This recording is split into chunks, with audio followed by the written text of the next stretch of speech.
Wow. What is Jesus doing? I never saw that before.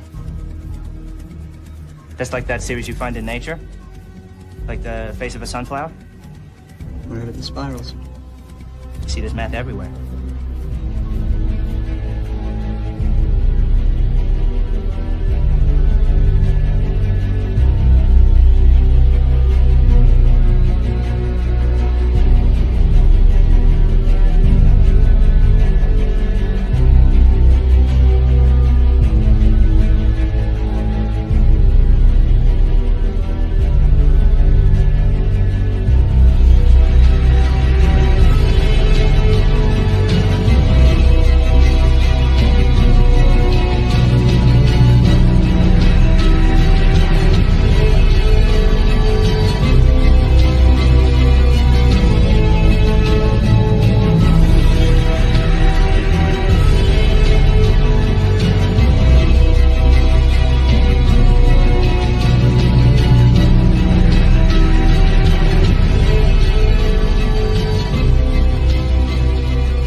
Welcome back to the Gnostic Informant, and you're about to attain true gnosis. Today I'm joined by the one and only, the most canceled man in the world, Edom Green. Someone in the chat called you Edom Green, so I had to. I saw that. Yeah, they always do that. So Christians do it, but then my guys do it as a joke. But yeah, ready to get some true gnosis, Edom pilled. Yeah. From their own words, epic compilation watch party, basically. Yeah, I want to start this off. Years ago, I briefly knew who you were, and you were you're popping off. I think it was around the time you got canceled on YouTube for something. I don't know what it was exactly. Probably just nothing. And I remember hearing that you had a reputation of being anti-Semitic. So I just kind of followed that. I was like, no, this guy just hates Jews, blah, blah, blah, blah, blah. And then one time I think I mentioned you in one of my videos. I think I like lumped you in with some people. I think I lumped you with like Graham Hancock or something. And you reached out to me like, dude, you said this about me. Can you show me where any of my videos had ever said anything like that? And I was like, I'll find it. And then I couldn't find it. I was like, wait a minute. I actually looked through your work for the first time. And I actually remember what I wrote back to you. What did I say? Do you remember? I told you, I threatened I was going to sue you. So take it back. That. No, you didn't say that. I might have. No. You were just like, bro, you're misrepresenting me. You didn't threaten to sue me. And then I literally got back to you like a month later and was like, dude, you're right. I can't. I was like, I literally edited the video because you can edit videos on YouTube. I took that part out. That video doesn't even exist anymore. It's gone. So that part of the video where I was talking about it's gone. I deleted it because I went through your work and I was like, actually, he's only talking about rabbis. You're not talking about like Jewish people in general. You're not talking about like, you're not doing any of the, the low tier, low hanging fruit shit that you see all over the place. You're actually going in and actually being very clear on what you're discussing here. And these are like the same way people, when you watch these atheist channels and they do like response videos or they do reaction videos where they listen to Christian pastors going off and they're like, oh my God, they're so right wing, they're so racist, they're so this. And all you're doing, and I'm not saying you're like acting like that, but I'm saying all you're doing is what they're doing, but you're going beyond Christianity and you're going into Judaism. And there's these real rabbis. Oh, you can see a scratch from my dog, by the way, right here. You see these real rabbis, and What's the difference? This is what I really want people to understand. I want to preface this video before we get into this. Ask yourself, if you're finding yourself getting annoyed that we're playing videos of real rabbis and you think this is somehow anti-Semitic, I want to ask you, do you have the same reaction when you watch an atheist video responding to Christian pastors or priests or Muslims? Yeah. Muslims are fair game. Right? These Christians are constantly calling them goat effers and all this stuff. It's fair game. No one cares. No one bats an eye at that stuff. But as soon as our politicians right now are justifying the war in Iran that they're like an apocalyptic death cult. But then if we play clips of rabbis all over YouTube and like in their literature saying, you know, Gog and Magog, apocalyptic end times war stuff, you know, then you get banned from YouTube. And as soon as you do exactly what everyone else is doing for Islam and Christianity, and even paganism, the pagans get made fun of all the time. All of a sudden, it's different. All of a sudden, it's like, whoa, this is anti-Semitic, dude. They're just practicing their religion, man. Leave them alone. And I'm like, whoa, this is weird. This is and I just want to preface it with that. So, what is the apocalyptic Zionist agenda? ADL. Apocalypse is that we're going to have to get into it. So the Bible. The Bible, yeah. Ezekiel 38, 39, yeah. Zechariah 14, Bible. 2, yeah. Yeah. So I want to start off, before we get into the whole, like, Edom needs to pay for what the Romans did 2,000 years ago, I want to get into some of the stuff that I really, that really got my attention from one of your videos. And it's this clip right here, this guy. So let's play this clip. You can tell me to pause it whenever you want. And Rabbi Goldstein, one of my favorite. This is Rabbi Goldstein. Okay, he's in Athens. I was here, by the way. I was in this exact location where he's standing. That's the Parthenon at the top of the Acropolis. And you think you go there and you think you'd have some, respect for one of the greatest landmarks in the world. And this is what he decides to tell his audience. Okay, we're here at the Parthenon, and even though this is a makam of Avodah Zarah, nevertheless it has a very idol worship and halachic status. Shulchan Aruch says, Siman Reish Chav Daled, Haraya Makom Shenekra Mimena Avodah Zarah. If you see a place that Avodah Zarah was uprooted, this place was built in honor of the goddess Athena, and there was a golden ivory statue here, and it's destroyed. It was destroyed by the Ottoman Empire. It's no longer here. It's completely uprooted. Now, what do you think would happen if you and me went to Israel and we went to the wall and we started filming and going, look at this place right here. This was destroyed by the Romans. You think people would get a little mad, right? People around us, they'd go, get out of here. I don't know. They think there was judgment by God and that it sent them into exile so they can refine themselves and atone for their sins and make repentance, and then they're going to return one day. They'll be like, well, we're here now. We're here now, and they want to rebuild the temple. Imagine if we started filming in front of the wall, talking about how it got destroyed, and we were just sitting there pointing at it and going, look at this place, it got destroyed. I mean, I think people would be annoyed at us. They'd be like, get out of here. They'd be like, take us out. You know what I mean? Those who served Avodah Zarah here thought this place would last forever. I mean, it looks indestructible. Who could possibly even wreak any havoc on this place? It's on the tallest spot in the whole city, Acropolis. It's the rock. It's the tallest spot, polis of the entire city. They thought they would worship idolatry here forever. But the reason it's not here is because of Klal Yisrael. You say, what? Because of Klal Yisrael? We didn't destroy it. We did destroy it. How's that? It's through the influence of Klal Yisrael. The Rambam writes that the reason why Hashem created the religions of the world, Christianity and Islam, is so that the Jewish view of monotheism should be able to spread to the whole world. So be through Jewish influence, belief in monotheism, that then filtered down through world religion, namely Ottoman Empire. This place was destroyed. I have a lot of issues with what was just said there. What do you think about this, first of all?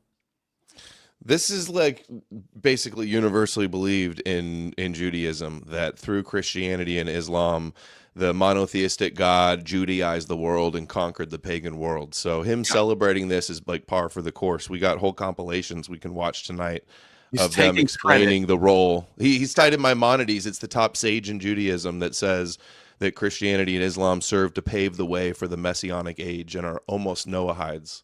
So the Christians, even though, and I'm working on a long documentary about this, yes, they destroyed temples because of their Jewish influence, because of their Torah influence to destroy temples of the idolaters and the pagan gods. Yes, but they happen to preserve this one right here because they knew the Greeks were like, no, this is actually our heritage. So I want to make sure that's clear. But it's funny how he's giving credit. He's taking credit for the Ottomans in the 14th, 15th century when this was destroyed. And it's just funny how they're taking credit for these monotheistic religions, which is actually somewhat true, though. I mean, it is the Yahweh meme that conquered it and conquered paganism, and that was like the goal of Judaism. So yeah, it sort of checks out, like the idea of he's right. Monotheism, the God of Abraham conquering paganism, that did happen in this. He's right. Genealogically, he's correct.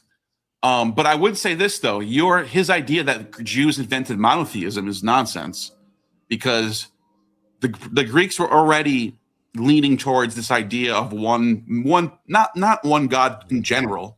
I mean, they had multiple gods, daimons, all types of spirits and messengers and muses and all this idea. But their theology, going back to 5th century, even 6th century BC, you start to get thinkers like what's his name?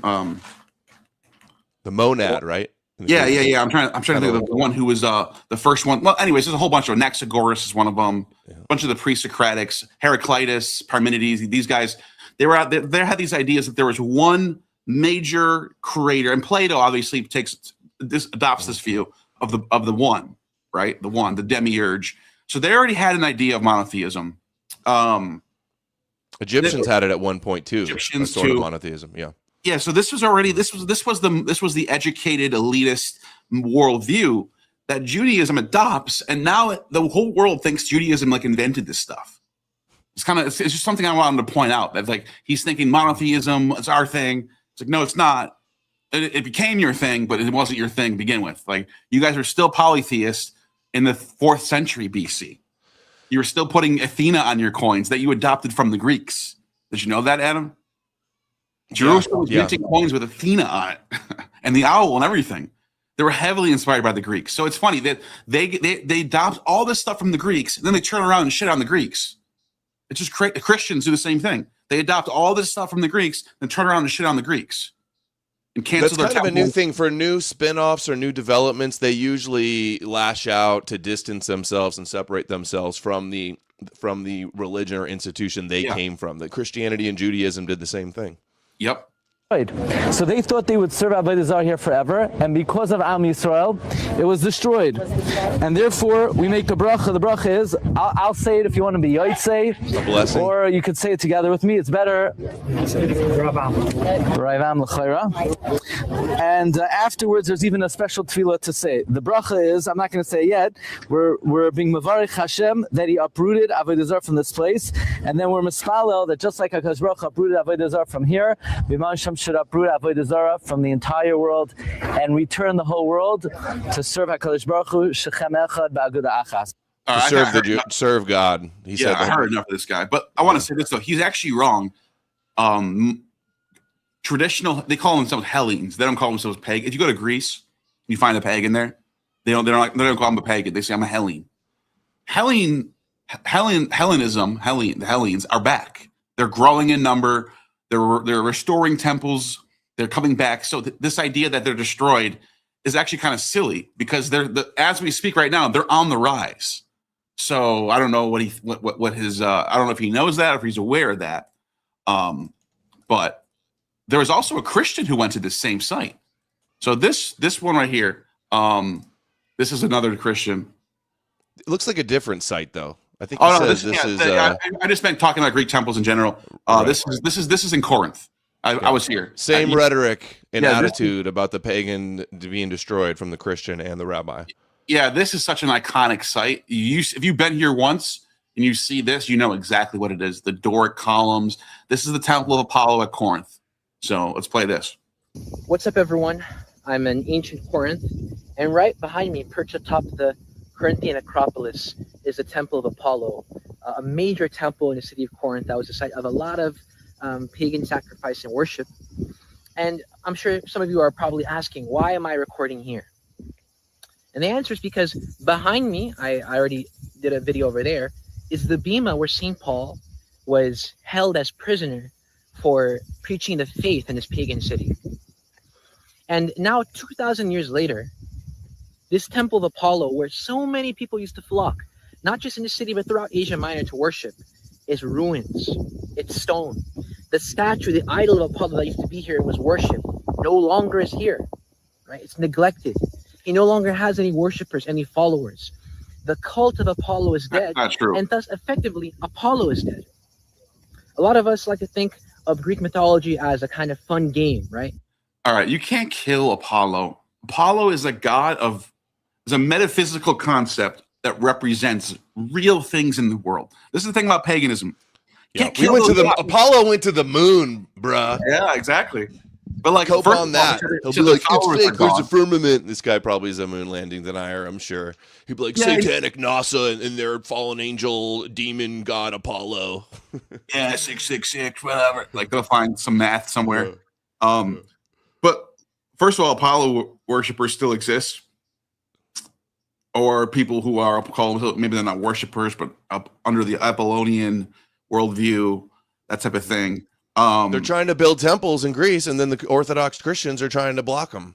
Yes, but the rabbi approves of that. Getting arrested for it too. Yeah, I know. This guy's a little too psycho about this, by the way. Do you feel? Are you getting like a negative, evil vibe on this of him celebrating like the triumph of Yahweh? It's the same thing we just heard from the rabbi. Yeah. Same thing. The same sort of sick mindset. These people were destroyed. My God destroyed them, and they're never going to come back, and they're always going to be dead. They destroyed like 90% of art of the ancient world. It's like the greatest destruction of art and statues and history and knowledge, and they celebrate it.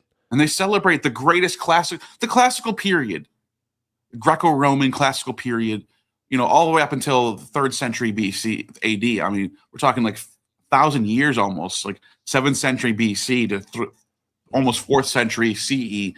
Talking that period of time was the greatest, the pinnacle of everything when it comes to science, mathematics. And I'm not saying they weren't more advanced than us today. I'm saying the way they were structured, and it's funny because people talk about unifying Europe. Christianity is great because it unifies Europe.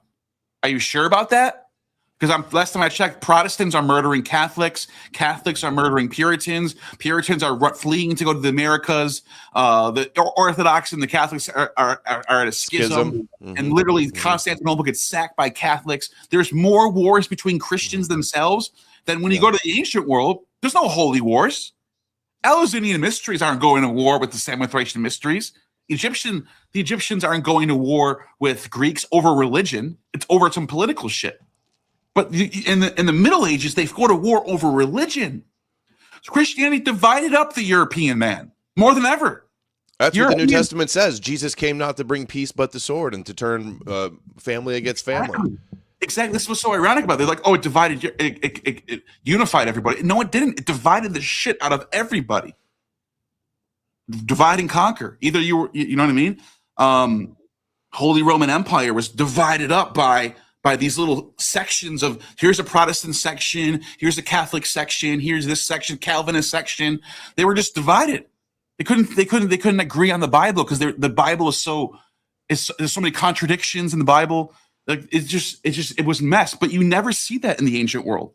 You don't see people going to war over religion. You had, the Germans and the Nords and the Anglos. They all had their own pagan pantheons.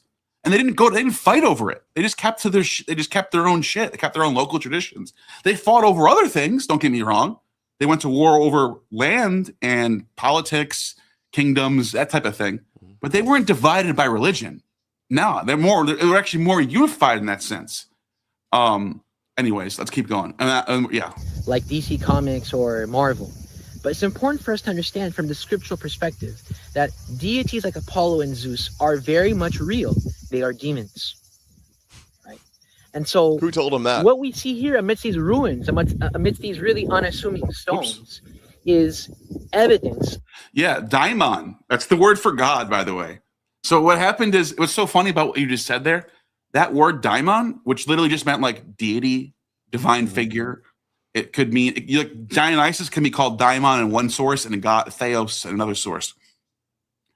Is it similar to archons? Well, archon means ruler. Demons and archons. Archon means ruler, and so you can. They use that. Christians start using that term ruler for people who rule this world. So they're daimons. They are daimons. But the word daimon itself becomes sort of demonized. Literally, like the word. I'm literally using the word to describe the word. It's weird. But because people like Augustine and those later theologians in the 4th, 5th, 6th century, 7th century, they trying to distance themselves from the Greco-Roman pantheon. So they start calling daimons demons, and that's how that happens. But literally, there's no indication that demons are bad. They're just deities. They're like your angels in Christian. They're like Michael and Gabriel and those guys. Of a spiritual warfare, the God of Yahweh against the gods of the nations, and 2,000 years later. One more thing: the God of Yahweh versus the gods of the nations. Let's do a tally on this. How many times did Jerusalem win against the gods of the nations in history? Even when they lose, they actually win because they're just being taught a lesson. If they lose, they actually win. An invincible theology. If we get sacked by the Romans, and literally in 63 BCE, Pompey comes into Jerusalem. Pompey's on fire. He just defeated Mithridates VI. He just defeats a couple of Parthian generals in that region. The Seleucids gone. He conquers all of Greece, all of Asia Minor, all of Syria, and he's moving his way down to Egypt. And he goes into Jerusalem untouched, unfuckwithable. And then the sources say he went to Jerusalem to see the temple. This is a pretty famous temple, and he wanted to go inside to see what was so special about it. And the priests were like, "If you go in our temple, Yahweh will smite you. He will. This is what Moses told us. If anyone goes in there except for a Levite, he will smite you down. You'll die instantly." And Pompey's like, "Your God is not more powerful than my gods. I'll be fine." He walks right in there and he takes everything that's out of there. There's nothing in there. It was pretty much empty, it says, except for some sort of golden diadem. And there's another source that says Antiochus IV went in there. The same thing happened to him. He went in there. He was totally fine. He did die later. But anyways, they take credit for that. They think it was because of Yahweh, even though it probably wasn't. But he goes in there and he finds a donkey statue, a golden donkey statue. But the reason why I'm even bringing this all up is because I can literally go to the primary sources and find like 12 to 15 times Jerusalem gets destroyed by the nations, by the Goyim, and how many times did Jerusalem under Yahweh go and fight and win? Other than the Maccabee War, they won. That's it. That's all they got. They lose every single time. Egypt. The Exodus. Yeah. Well, those aren't. That's them leaving Egypt. So I don't know. I guess. Well, it's a victory. They got the 10 plagues, and then they But that's the ran Bible out of there with all the that. treasures. That's not historical either. I'm talking about real historical. Yeah. You know what I mean? Real historical events. When we look at real history, they get destroyed by the Romans multiple times. That the Romans during the age of Augustus sacked them. Pompey sacked them.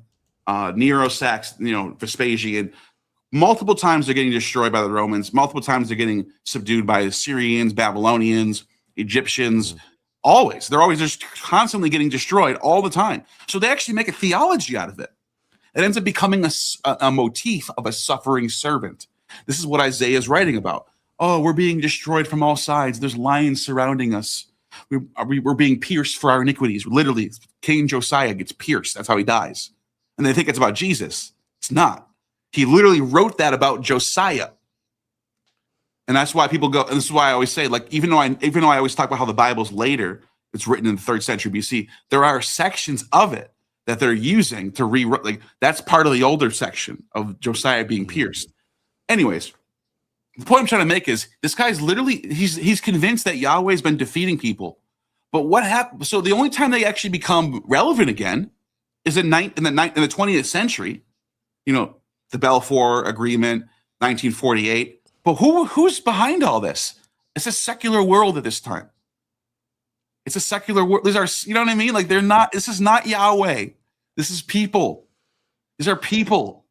Yahweh hasn't done nothing. Yeah. The cope of them being conquered or occupied by foreign powers and Gentile kingdoms, it's not that their God is less powerful than the pagan gods or that their God's not real. It's that they lose because they're being punished for sin. Like their cope, I think in the Talmud, the cope about the temple being destroyed was there was baseless hatred. So they were sinning, they were idolatrous, they were hateful. So they had to be taught a lesson by Yahweh. That's the cope. It really is a cope religion, and Christianity is sort of a cope religion too, with the dealing with the occupation of Rome. And as far as the gods being dead, no, you cannot kill the gods. The pagan gods are eternal. You cannot, because this Apollo. What does he represent? He represents the sun. He represents light. Represents beauty, form, music, intelligence, rationality. Are those things dead in the world right now? No. They're saying this is a cope stream. That's funny. A little bit. Yeah. Their big victory is through Christianity and Islam, Judaizing the world and conquering paganism. Well, you're only that is a big of a cope. It's only a cope when you're wrong about something. For example, when I destroyed the Ammonites the other day, when Maddie came on and they were all like, and I was like, give me some primary sources for what you guys are saying, and she couldn't provide one. The next day, they're all making posts about how I was rude and mean and how I could. That's coping. We're not. What we're doing is we're literally being objectively true right now. We're correct. So it's not coping. We're not. You can't kill a god that's not really alive. You can't kill a god. You can't kill a god that represents things that are real, that are alive. Mm-hmm.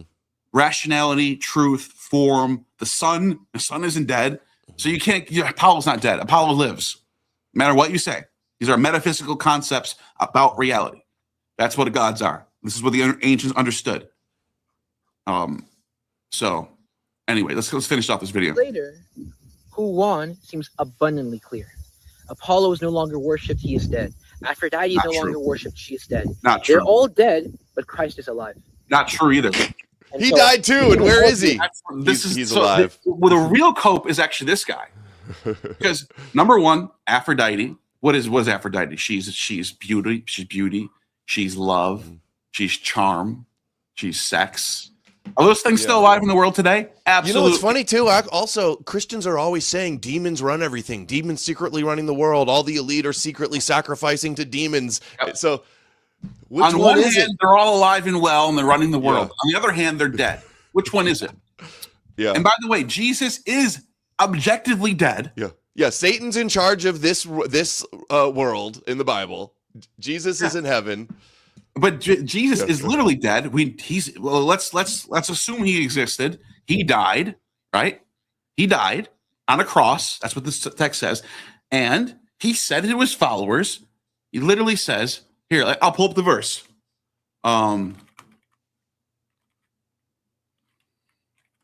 Here it is, right here, Matthew 16:28.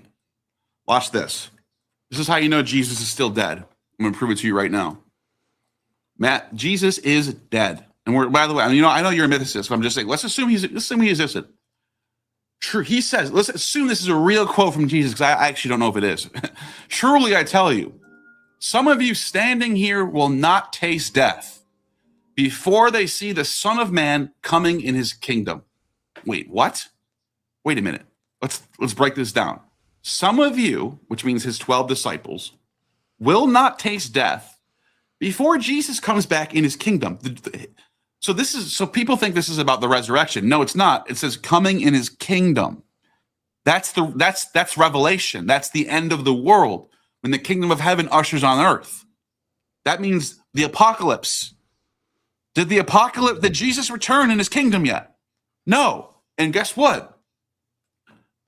Some of these people who are still standing with Jesus are all dead. They're all dead. Peter's dead. James is dead. Matthew's dead. Whatever. Name all the sons of Zebedee. They're all dead. So this is a failed prophecy if we're assuming he existed.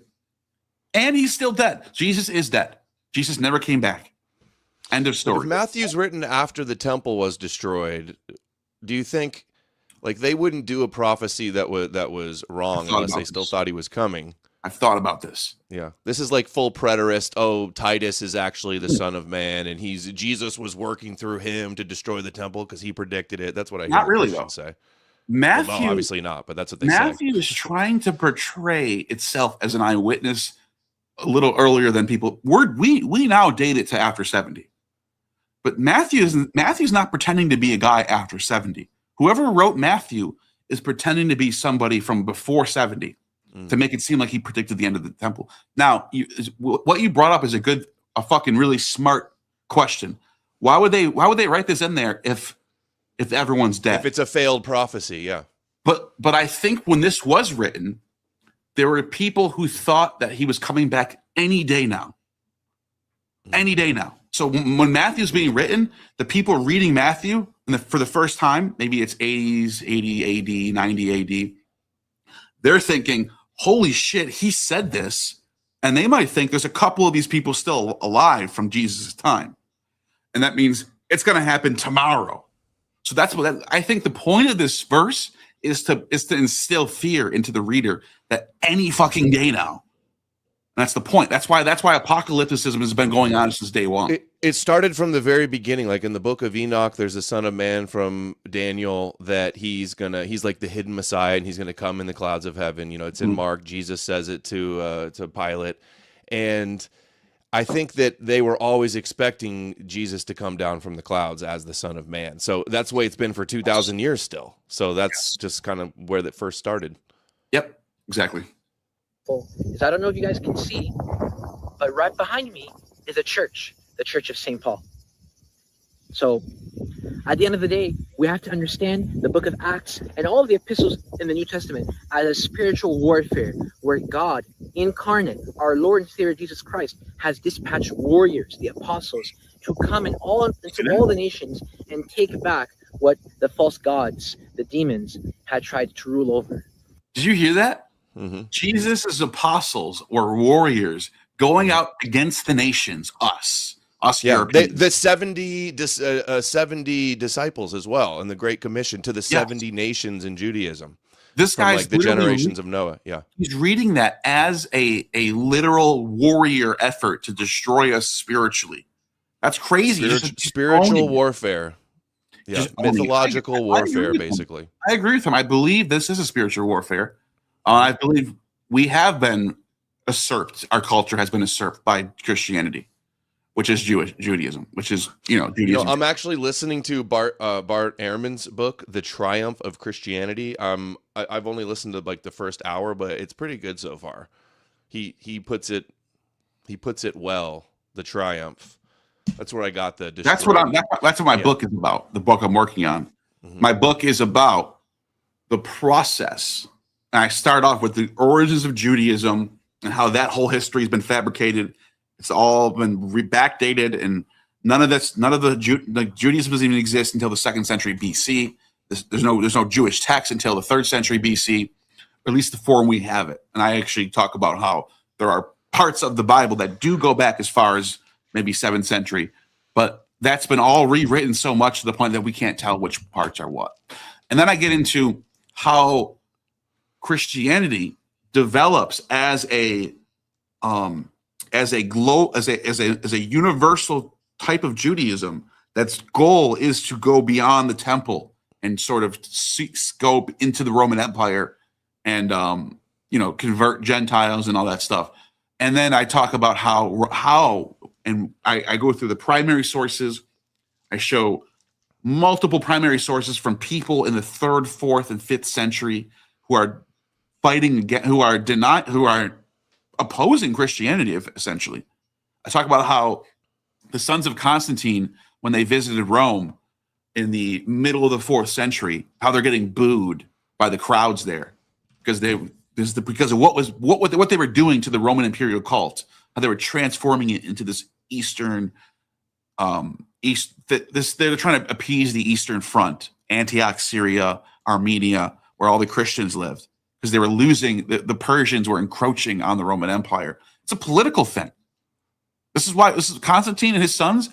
What they were doing was all political.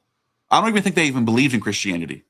They tried to keep Christianity as an equal to the pagans, and that failed because Christians can't do that. They cannot coexist with pagan religion. They have to exterminate the pagan religions, and then they need to have all the power. So I have a whole book about this coming out pretty soon. I can play you 10 hours. I want to play some of these rabbis, dude. Where did that come from? Any thoughts on what I just said, though? Before we switch to the Edom and Rabbi's prophecy, can we conclude this this little short, like 2-minute compilation I made goes really well with the pagan temple thing. Which one is it? I just dropped it in the StreamYard chat. Oh, okay. It's how rabbis view the role of Jesus in Christianity and Islam. Okay. It's short.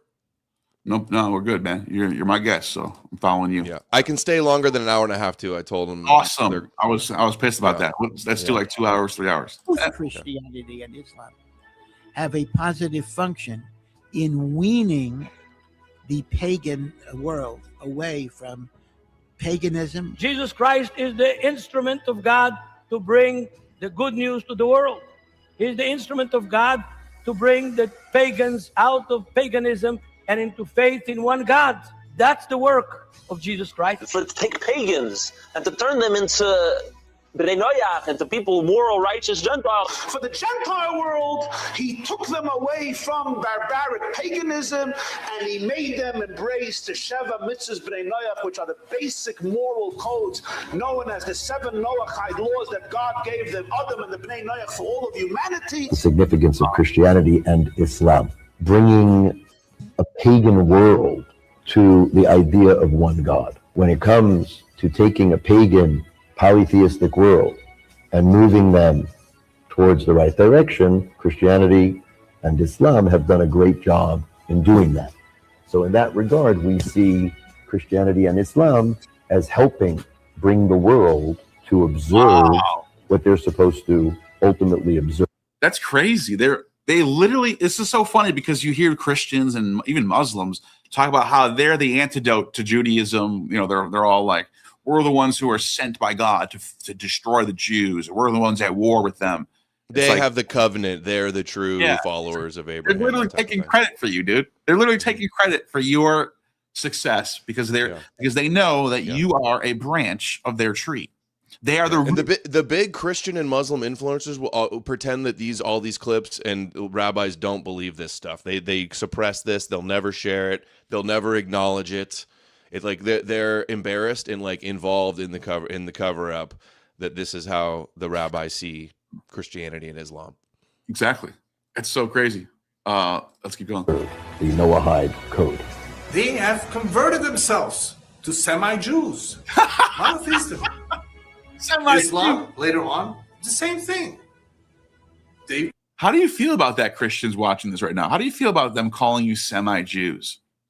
Well, Christians call themselves that. They're spiritually circumcised. They're inwardly Jewish. They're the true Israel. Who is it that says we're the spiritual Israel? We're the new Israel. That's all the Christians. Jay Dyer. Yeah, that's all them, dude. Mm-hmm. Pretty much say, and they're very strong about it, and they're very monotheistic, even more so than the Christians. There's no Trinity. Wait a minute. Islam, Christianity. Why now? God is preparing the messianic era. He's preparing the whole world. And they make up the majority of the world. There's a great percentage of Muslims and Christians. And there's so much common ground with Judaism. They're pretty much monotheistic. Without Christianity, these messianic prophecies could never have taken place. And therefore, Christian Islam is vital to setting up the world, preparing the world for Mashiach, so they will recognize it. Because if they never were exposed to the concept, Mashiach will come and they go, well, what's that? He's right. He's right. And by the way, thank you for the 5. Noahide backsing. Let's go. Let's go. He's right. Because if Christianity did not exist, Christianity never existed, Judaism would be gone. It would have died out. There would have been no one would have cared about it. It would never have spread. And Jews in the diaspora would have just fell in line with the culture that they live in. If they lived in Spain, they would just follow whatever Spain's cultural heritage was. That's what happens to all these other ancient religions. They all fade away. But because you had something like Christianity, which became like a corporation in a sense, and it had state power. You have this book called the Bible with an Old Testament and New Testament being taught to everyone. And because they all know about Judaism and they all know about Jews being chosen people and all this stuff, Judaism is able to survive in a little pocket corner somewhere. Otherwise, like I said, the culture would not have recognized them as anything. They would just fade away. Well, what Tovia was saying there is the messianic prophecies in Judaism, the Messiah coming, and then the Gentile world like recognize him. That wouldn't have been possible if they were all still pagan. So Christianity and Islam through Jesus is like a transition stage of weaning them away so that they believe in messianic prophecies. Christianity and Islam are undoubtedly, offshoots of messianic apocalyptic Judaism. And they believe in Messiah prophecies. They think of by the way, we have 1,000 people watching right now across both platforms. YouTube is 855 and X has 150. And so thank you guys for watching. Thank you. Drop your super chats. No, so they think of Islam as being better than Christianity in the sense that they follow Torah more. The Sharia. No. They follow Torah less because they have the Quran, and Christians believe the Torah. It's because they're not Trinitarian. That's You're right. What it is. Not Torah, but Mosaic code. I should say. I should rephrase that. They follow Mosaic code way better. They don't need Noahide code. Noahide code. But even beyond Noahide code, they don't need pork. That's not a Noahide code. In both prophecies, they come back into each other. In Christianity, the Jews accept Christ, and in Judaism, the 10 tribes come back into the two. Mm-hmm. Same problem with identifying the Messiah across religions. Yeah. They both come back into each other. Exactly. This was exactly what I was just about to, this is exactly what I was just leading up to saying. Thank you for the 10, Brandon. So you're right. That's a good correction you just pointed out. It's not that they're following Torah. They're rejecting Torah history, but they're following Mosaic code. They're not eating pork, which is not Noahide. It's going beyond Noahide. They're only worshiping. They're not making images of gods. They're circumcising, and Christianity, yes, in theory, doesn't. Yeah, but Christianity, though, they preserve the text. At often when one has become initiated. You become initiated. Hell yeah. So one side preserves the text, which is very important. The other side preserves the practice. Bring those two together, you have a world Judaism, world Abrahamic order. It's fucking crazy. You think about it. You know what I mean? Mm-hmm. So they both have their part. Like, let's say, if Yaakov Amber, one of the greatest rabbis ever lived, that Christianity fulfills the Noahide code. Let's assume that Islam fulfills the Noahide code. The more they spread that, fantastic. And the more anyone who spreads ethical monotheism is a win for us. They are joining. What does that mean, ethical monotheism? I don't understand. Noahide law, Yahweh, belief in Yahweh. It's silly because, as I pointed out earlier, the Greeks, especially the Platonists, Pythagoreans, whatever, even Zoroastrians, even Persia, they already had this idea that there was one super god on top of everything. I mean, some of them were dualists that had two opposing Anger Manu and Ahura Mazda. But the point is, they all had this idea. Ahura Mazda was the singular good god, right? So this idea, like, what do you mean that these people, even though they had lesser daimons, what's the difference between that and the church of the angel Michael? Like, you go to a church and it's dedicated, or a saint, Church of Saint Demetrius. And Demetrius is like literally deified to a god level. So you are polytheistic. You guys have lesser powers underneath Yahweh. You have Jesus, for example. You have, like, Islam has all these deified figures. You know what I mean? Has all these angels. The angel Gabriel can fly and give messages. That's a god. That's the same thing as a pagan god. So this idea that there's some sort of reformation of monotheism is actually kind of silly. If you really break it down, it's actually kind of silly. What's silly and frustrating is how Christians will affirm this lie that, like, all morals come from the Bible, that there weren't civilizations that had their own moral codes. before Judaism and then Christianity. So the rabbis will say this, we brought morals to the world. That's what they always say. That's their role, light to the nations, teach the God, the one true God of the universe to everybody, and teach them morals, teach them Noahide laws. And then Christians will affirm that. Even Christians like Jay Dyer will say that, transcendental argument, morals all come from the God of the Bible. No morals without the God of the Bible. And they'll also confirm that Christianity is a Noahide-esque religion, just like the rabbis do. And this is just one example of Mount Delphi. They had their own legal codes. Follow the gods, obey the laws, worship the gods, respect your parents, be overcome by be a just person, right? That means literally be someone who's just. Know what you have learned. Like these are intend to get married, have children, think as a mortal, know your opportunity, control yourself, control your anger, honor providence. These are all stuff that people long for wisdom.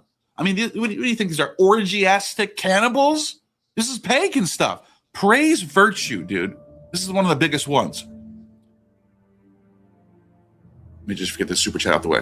Thank you, Brandon. Long for wisdom. Christianity says wisdom, or the worldly wisdom, is evil. I know. That's true. Moral and philosophy we see in Abrahamic or Greek. Yeah, exactly. This is what I'm pointing out right now. Thank you, Brandon, for the super chat. This is what I'm pointing out right now. So all these morals and great things that they gave to the world, they already had this stuff. Exercise nobility of character. Shun evil, guard what is yours, listen to people, be religiously silent, do a favor for a friend. Christians should follow that. I wish the Christians had that one. I know. Be religiously silent. What you're bringing up is actually interesting. Is like we had better morals, I think. We had better morals in our ancient world. Oh, Yahweh is far from moral. Look at this. Look at all these great maxims to live by. The Greek world and not just the Greek world, the entire European world had very, very similar codes to this. And they were all cultures all over the world developed their own moral codes. Some were better than others, but they had the moral codes. The point you and I are making is this idea that Christianity, some sort of civilized these people who are all a bunch of degenerates, cannibals, worshiping demons, and involved in idolatry. All this crazy stuff that they think we're doing is nonsense. It's literally nonsense. Thank you for the $1.99. I appreciate that. At Hofan Men 1 dropped $1.99 super chat. Thank you for that. If you like, you could even say they're joining the religion of the Torah, but not its covenant that's unique to the Jewish people. We would say that the spread of... I'm sorry to keep pausing it, but he's like, we're glad that you guys follow our Torah and stuff, but you're not part of our covenant. He can't help it to shit on they're all second class to them. Ethical monotheism is a win. That is what the Torah wants to see happen. That was great. So, all right, I have a clip that I've really been waiting to get to. I wanted to start off with some of the Greek stuff because I know my audience loves this stuff. I wanted to ease you in a little bit. But these people, there are some rabbis, and I'm being very specific about rabbis here. I'm not saying all the Jews in the world think this way. So just, how YouTube is. You got to preface it with that. But there are some rabbis out there who want to harm, literally, they want you to face justice for something you had nothing to do with. What do I mean by that? Something happened 2,000 years ago between a bunch of Romans, a bunch of Jews. You weren't there. You might be related. I'm Italian and I'm Greek too. I'm Italian and Greek. So I have a genetic relation to the Romans and the Greeks, but I wasn't there. I didn't have anything to do with the Second Jerusalem temple. But these rabbis think that I should pay for something that happened 2,000 years ago. So without further ado, let's play this clip. I'll show you what I mean by that. Time comes, Rome will be nothing. Until then. The Zohar says that they're going to go down hard for how they treated us over the last 2,000 years. For the destruction of the Second Temple and how they treated us, Hashem's going to take them down hard. He's going to humiliate them. And he's going to humiliate them. This is people. This is Europe. European revenge fantasies. Yeah, we had nothing to do with it. We're totally 2,000 years later. We had nothing to do with it, but we need to pay for it on the world stage. On the world stage, Western countries. Western countries. Edom. I'll take that one. That's what I want to see. That's what he's not even saying. This is so fucked up, dude. Whoever this guy is, fuck you, dude. Fuck you. This guy is not even just saying my religion believes this or my scripture says this, but it's unfortunate. He's saying I want to see the West die. I want to see Europeans suffer and pay for something that they didn't even fucking do. We have nothing to fucking do. We had nothing to do with it happening in 70 AD. I didn't fucking live back then, motherfucker. Neither did you. Yeah, generational guilt. Yeah, this is crazy. This whole mindset, dude. This whole collectivist mindset, dude. It's crazy. It's crazy, too, because they rightfully criticize Christians who blame them for supposedly killing Jesus, which is wrong and dumb, and I don't think even happened. Exactly. But then they'll complain about, like, they'll have this blood libel revenge fantasy on Rome and attribute that to modern-day people, like collective guilt, generational guilt. You are fucking spot on. I mean, I know there's a lot of fucking dumbass, low IQ Christians who blame the Jews for Christ's deaths when most Jews have nothing to do with it. Let me finish this. Thank you for the super. At full trip 5,268 dropped $10 super chat. If prayer works and spirituality is real, what happens when billions of people pray to the same people's tribal god? Adam, enjoy the book. Neil, looking forward to your stream with Balderson. Thank you. I don't know who Balderson is, but yeah. Am I doing a stream with somebody? Maybe I have somebody. I don't know. I might have something on my calendar. I don't know exactly who that is. I hope Balderson is bald. Yeah, or he's the son of Balder. That'd be cool too. Yeah. What was I going to say? I might be. Everybody believing in a god does give that god power, even if it's not real and the prayer is not real. Exactly. Yeah. You're absolutely right, Paul, for saying this. That's a great point. Back to what I was saying. Thank you for that super chat. Really appreciate that. Was well said. So this is crazy. You and I have been constantly. It's funny because you and I get called anti-Semitic all the time, but we're actually not. Like I get called Jewish way more than anti-Semitic. Yeah, I get same here. I mean, they're Jewish or anti-Semitic, one of the two. But what's so crazy is you and I are at the forefront of saying, dude, the Jews today didn't fucking kill Jesus 2,000 years ago. They're not 2,000 years old. This is one of the silliest things we hear on the internet. But this guy, on the flip side of those arguments, is doing the same low tier. The nations, the goyim, they need to pay for what they did 2,000 years ago. You guys are both low IQ idiots with this stupid back and forth Torah wars, and I want no part of this shit. I want it to be gone. A 2,000-year grudge. 2,000-year grudge, and they're the ones bringing it. 99-cent super chat. Have you heard of Edwin Johnson or Anthony Fomenko? I know who Fomenko is. There are various historical revisionists, but there does seem to be some kind of massive shift in history when printing press was. No, this is nonsense. Flamenco's an idiot. Flamenco's a grifter. It's all nonsense. Why? Because listen, Ghost, I'm fine with you looking into this stuff. Go ahead, dig into it. Do some good research for yourself. We have physical primary sources. We go to sites, we dig them up, we find papyri. And what do those papyri say? They have sources of stuff we already know. So they find manuscripts of Plato. They find manuscripts of the Bible. They find manuscripts of Homer. And it's never some thing that we never heard of. So the idea that they change history up at some point is fucking crazy. But thank you for the super chat. I really appreciate that.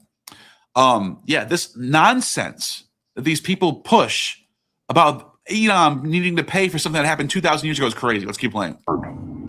For how they treated us over the last 2,000 years, for the destruction of the Second Temple and how they treated us, Hashem's going to take them down hard. How did he treat you I didn't treat you any sort of way. I didn't do anything to you. Then, if anything, I treated you nicely. So what do I got? What am I paying for? Well, in his mind, he's talking about the persecution of Esau against Jacob throughout the history of the church once the Romans converted to Christianity. Yeah. That's what he means. And it's unfortunate. It's unfortunate. What does it have to do with right now? Like, get over it.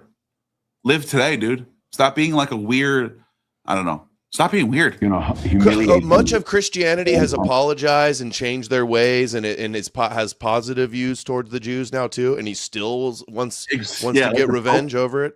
Like the Pope, like literally, like being cucked to Israel. But look, I don't even think they have to do that. The past is the past. Whatever. I don't think that. I'm not even saying that Christians have to do that shit. It's over with. That's the past. You holding on to that shit tells me that your spiritual religion is bullshit. You know what I mean?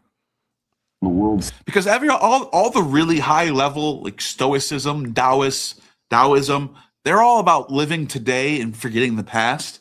They can't do that. This is low tier dumb shit. Forgiveness is a Christian virtue, but not necessarily. I guess I don't know about Judaism. In this case. Judaism, eye for an eye, tooth for a tooth. It's Assyrian Iron Age wisdom. It's really low tier Iron Age wisdom. Eye for an eye, tooth for a tooth. He believes that what happened in 70 AD is a debt that needs to be paid. And let's be, you and I think that that's been paid. The fact that Christianity conquered the Roman Empire, to me, is not only is the debt paid, but now you owe us. Now I think the debt's in our favor now. That's what I think, if anything. But I don't live in that debt shit. I don't live in the you owe this what's it called? People saying that there needs to be reparations and all that stuff. I don't think that way. I don't think about reparations. I think about today, right now. If I did something to you, me personally did something to you, then I owe you for that. Then there's a debt that maybe the whole world would have been a whole lot better off if they never destroyed the temple. Quite possibly. Maybe. Or maybe the world would be better off if Christianity never existed. Well, if the temple wasn't destroyed, Christianity probably wouldn't exist. That's probably true. That's probably very ironic and true at the same time. What you just said right there. Thank you for the super chat. At Hoffe and Men 1 dropped $4.99 super chat. I'd give you thought about it, but the idea of one God, there is nothing else, taking to the ultimate conclusion can be unsettling. But the idea of one God, nothing else, taking it to the ultimate conclusion can be unsettling. I don't know what you mean by that. I'm not really sure what you mean by that. I don't know if you thought about it, but the idea of one God. At Gustav, Frankie dropped $9. I guess it can be unsettling. Super chat. You guys should check out Lauren Guinaud on Substack and the Phoenician Hunter. I point out Edwin Johnson because I think Merkin is right about the Torah. I think that is the case with NT as well. Yes. Merkin has absolutely been vindicated in the past couple of years. Another scholar just came out. A mainstream fucking scholar. Was it the one that Jonathan Ehrman shared? The clip of Ehrman and some other dude? Yes. Who was Ehrman. that? Let's Collins. find out. Something John J. Collins. Yes. I couldn't think of it. John J. Collins is one of these like high level Ivy League, like top of the line, mainstream academics. And Bart Ehrman interviewed him, and he said Judaism didn't even exist until like the 160s. I was like, let's go, because I know that I'm not the one who like pioneered these ideas, but I'm part of the vehicle that's pushing this out there. People need to know this. People need to know that the history that they're being told, because Christianity depends on this history. It depends on thinking that Moses wrote the Torah and all this stuff that King David did is real, and all this stuff about happened in Israel is real. It's all fake. It's all fabricated. It's all pseudo.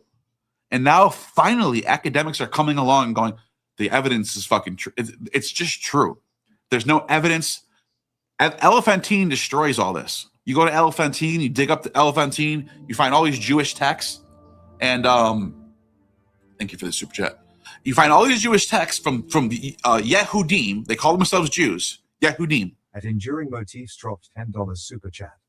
Love your channel, man. Appreciate it. All these and what are they? What are these? What are these Yehudim? Right? Oh, we worship Yahweh. Well, we also worship Asherah. And we also worship Osiris. We also worship. And there's no Moses. There's no Abraham. There's no nothing. wake up to the reality that this is all fabricated history. The Bible is fake. Think about how recent of a development this is. Like Richard C. Miller says, we're still like leaving the final ages of like the religious dark age.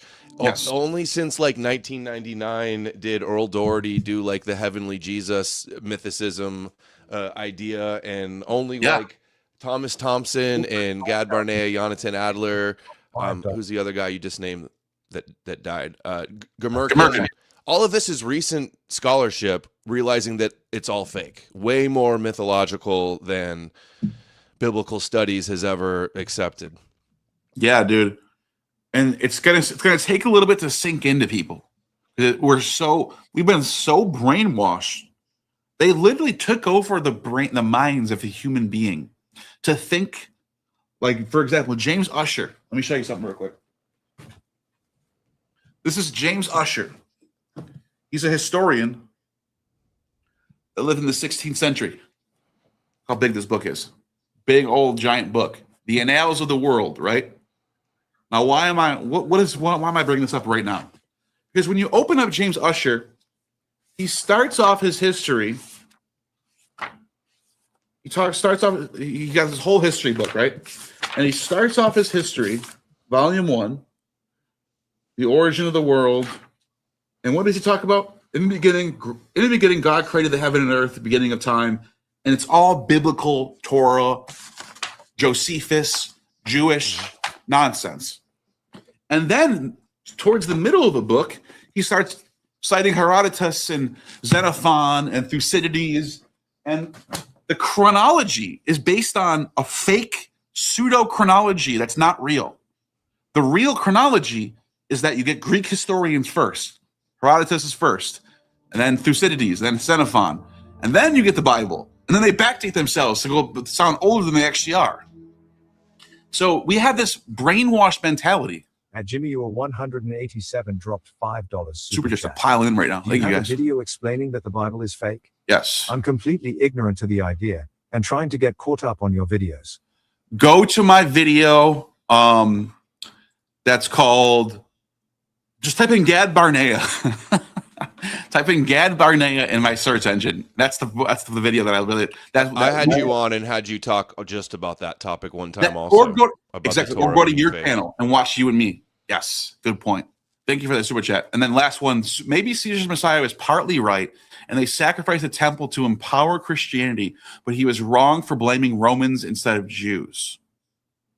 So I will say this about Caesar's Messiah or the whole Roman provenance thing, is that I think there is some truth to the idea that the gospel authors who are Jewish were associated and affiliated with Roman high-level aristocracy, intelligentsia, who were essentially going against their fellow Romans and trying to come up with. These are people who were like traitors to the Roman people, who were anti-Julian Claudian dynasty, anti-Roman imperial cult. They were very monistic in their worldview, and I think there might be some truth to the idea that whoever wrote the Gospels was affiliated with some people in the Roman intelligentsia.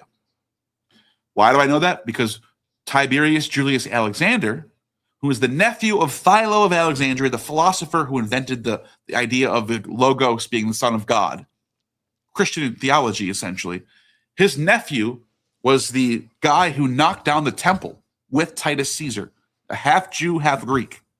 So there were these people who were like Tiberius Alexander, who were essentially trying to move on from temple Judaism, but they wanted to produce a universal Judaism. So, thank you for that. Any thoughts on that? The idea that they sacrificed the temple to spread Christianity, I don't think so. No. There is a story in the Talmud about how it was like the revolutionaries burnt the food, destroyed the food, and forced Judea to fight and rebel against the Romans. So it was like instigated a little bit, but I think that's because they believed like war of sons of light and sons of darkness, that God was going to come and intervene if they had some big war with Rome, and it didn't happen, and then they had to come up with new copes. But no, I don't think I don't think there's much truth at all to Caesar's Messiah or Roman providence. No, that's as far as I'll go. What I just said, it's mostly nonsense.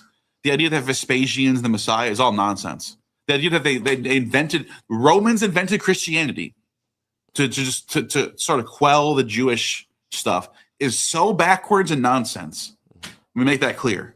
I'm just trying to level with this person and say, yeah, there might be some truth to some of this stuff, but it's not what you think. Stage, Western countries, Asaph, Edom. I'll take that one. That's what I want to see. Meaning they're going to get killed in the end because God is going to go on the side of probably China, wipe out the whole West. Why? Because of the destruction of the Second Temple, which is still a debt they never paid, and because of the persecution. You know, all that persecution the Jews have gone through is still a bill. What do you think about that? It's kind of funny because they say that it's like God acting through the divine persecution of Esau that hates Jacob like a law of nature. So it's like it's God doing it, but they're also going to be blamed and scapegoated for it and destroyed.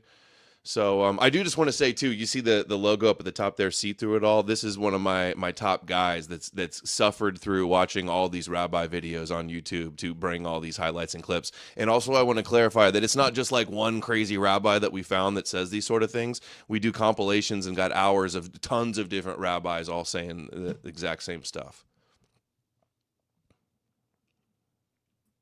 Yeah. Yeah, this is just like, I don't know how, like, you can tell this guy is like intelligent. Like, he's not like, he doesn't sound stupid, but he's so indoctrinated and so. He's a prophecy mind control victim just as much as the Christians are, basically. You They're can see all it. under this prophecy spell. It's so crazy. Yeah. Oh, we got a couple super chats that just came in. Let's do this one first. Doc Pluroma, big fan of the channel. I'm a big fan of him, actually. $10 super chat. As someone from a Jewish family, not religious, modern Zionism is irredentist nationalism, aka fascism. Yeah. Don't feel like being anti-Semitic. It's infected the orthodoxy, sadly. Oh, they came in at the same time. My bad. I thought there was two of. I didn't know there was two of the exact same time. I'll go back to yours in a second. Thank you there. Thank you for that. And Doc Clearamanort dropped $10 super chat. Appreciate you, Have man. you read Escaping from Eden by Paul Wallace? Derek interviewed him. I'm It familiar with reworks and text through an ET lens. Wild. But does it accidentally reveal just how malleable these traditions really are? There you go. Yeah, I haven't read the book, so I'm not going to talk too much about it. But on face value, the whole alien, the Bible, alien stuff, doesn't sound convincing to me. But I have to read the book first before I even talk about it. So I'm just trying to be fair. I can't talk too much about Paul Wallace. He seems like a good guy. Seems pretty fair. So I'm not going to talk bad about him. However, what you just said right there, it does kind of reveal these texts are so malleable and they can mean so they're so vague and they can mean so many things to so many people. And that's why you have all these sects and denominations. They all believe in different things because they get it all from the Bible. Right? Like, look at Amon Hillman. The whole Bible is about drugs and sex and stuff because he can just cherry pick verses that have certain things being said. And then he convinces people that the whole thing is about this. You know? This sounds like Anunnaki, fallen angels, Nephilim stuff, escaping from Eden. It is. Does Genesis teach that the human race was created by God or engineered? Dude, that's so funny. I was joking about my stream today about if it's not Genesis and you don't believe in abiogenesis and natural evolution, what do you think? ETs came here and like engineered us did God in a laboratory have his little tweezers and he put the chemicals together and built the first cell? That's how you think happened? That's the only other option you have, and there's no evidence for that. You know what I mean? It's just a theory. It's just like a crazy theory people think about. So thank you for that, super chat. I agree with you 100%. The texts are completely vague and malleable. You can make any theology you want, and you can find evidence in the Bible to make it work. That's how vague that's how widespread all these texts. That's how contradictory the Bible actually is when you actually understand it. Liza Patron, thank you for this 10. As someone from a Jewish family, not religious, modern Zionism is irredentist nationalism, aka fascism. Don't feel like you're being anti-Semitic. It's infected the orthodoxy sound. I appreciate this a lot. Hearing someone say this to me, because all we're doing is we're pointing out, look at this rabbi. This guy thinks that that I need to suffer. I have every right to respond to this guy. If you think this is anti-Semitic, fuck you. Sorry. I'm going to keep doing it. You know what I mean? I got something to say on that though. Like she says, modern Zionism is nationalism. I just think nationalism and chosen people and the holy people, like that's kind of just inherent in Judaism, period, and in the Torah. Yeah. I don't differentiate between like a modern Zionism bad and not real Judaism. Like I think it's just Judaism. Like this is a manifestation, a political Judaism. Judaism creates Zionism, and not just the Jews that do this. What do you think the Crusades was other than Zionism? Duh. Isn't that weird how all these Christians, Orthodox Christians, Catholics will sit there and talk shit about Zionism when 1,000 years of your history was your church trying to take back Jerusalem from the Muslims? Are you a fucking hypocrite or what? And they still say it sometimes. They go, we need to make it a Christian state. Dude, those same fucking people who hate what the Jews are doing to the Muslims will sit there and go, the Crusades was actually justified. The fuck are you talking about? You're a Zionist. And Christians believe that Jesus is going to return to that same place, the Mount of Olives. You are the original Zionist. You Christian, you Catholic, you Orthodox Christian, you are the original Zionist. You're following the original Zionist. And I say all Christians are Zionists. Zionism is just Judaism, and all Christians worship the God of Zion who dwells in Zion. They believe the law comes forth from Zion. You're a Zionist, in my opinion. It's called the Holy Land.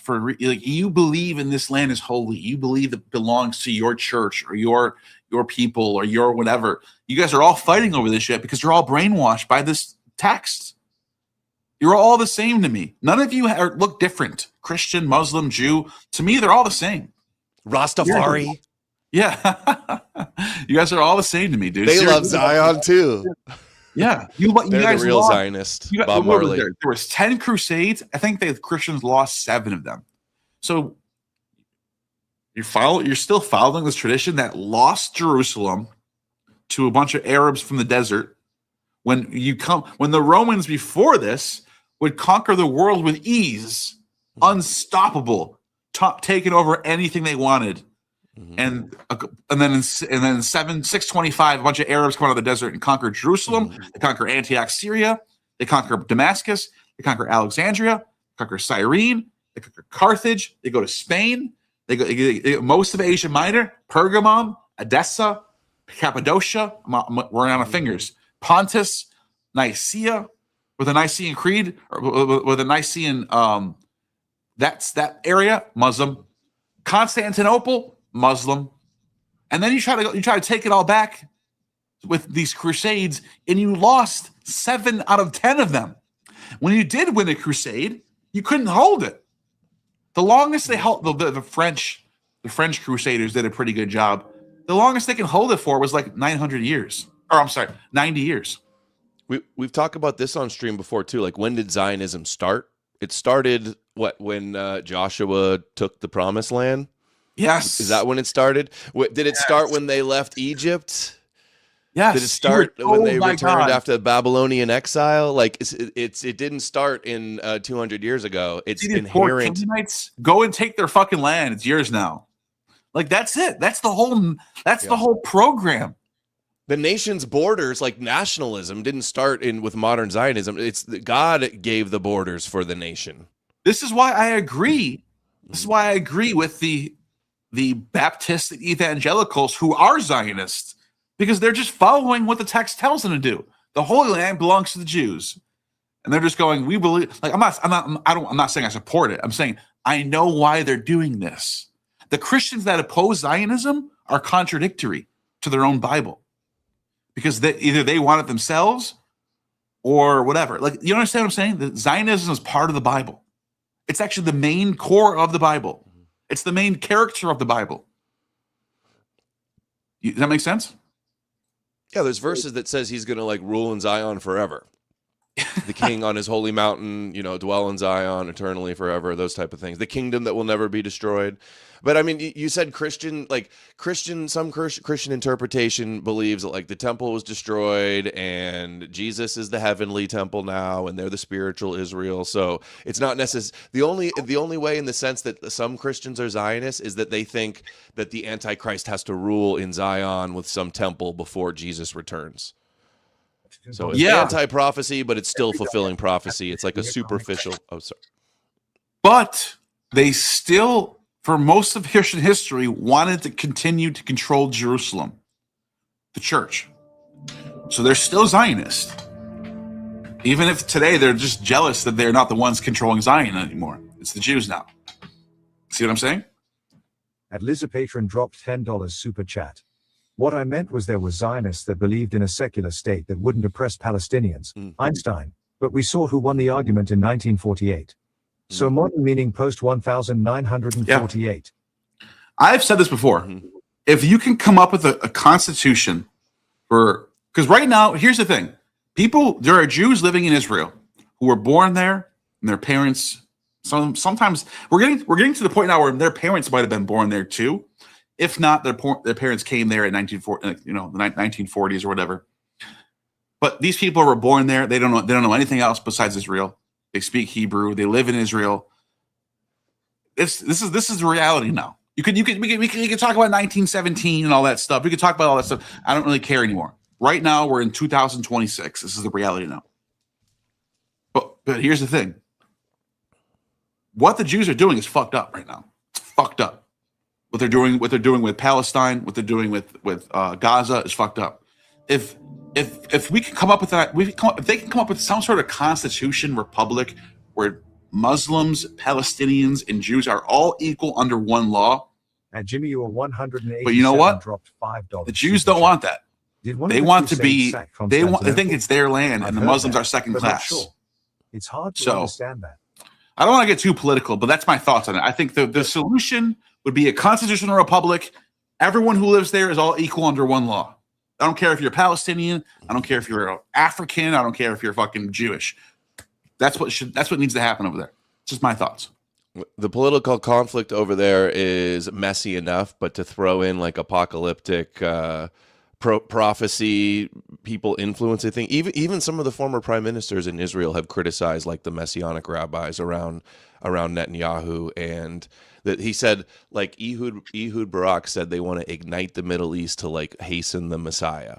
So I would be happy to see all countries become less believing in apocalyptic end times prophecies and fighting over who the true Messiah is or who's satanic or who has the covenant. Less religion, more secular, and things would be a lot less cooler over there. Yeah. By the way, the next super chat is super fun. This is mind blowing. People think Christianity is unifying people because it's not. They said, Jim says, did one of the Crusades sack Constantinople? I've heard that. I'm not sure. It's hard to understand that.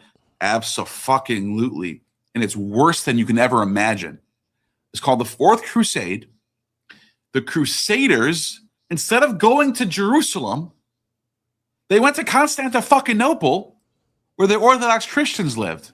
The capital of the Romans, Europeans, Christians, people like themselves. And what did they do? They sacked the city and made it the Latin Empire. They made it this.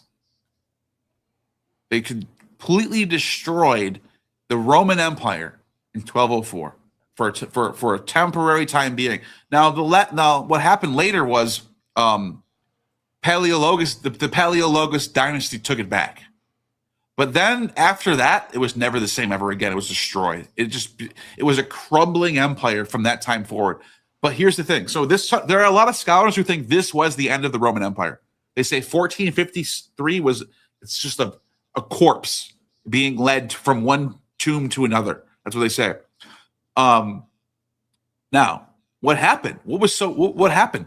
The primary sources talk about Christians from the West, Latin Crusaders, raping and pillaging and stealing everything from Constantinople. Thousands of women were raped. They found valuable relics from the ancient Greek world. I wonder if I can find this right here. This is one of the things they stole. This is one of the things that goes back to the ancient Greek world. They call them the horses of St. Mark, but it actually goes back to the Hellenistic period. They stole this and brought it to Venice. Most of the stuff they stole, they melted down to get gold.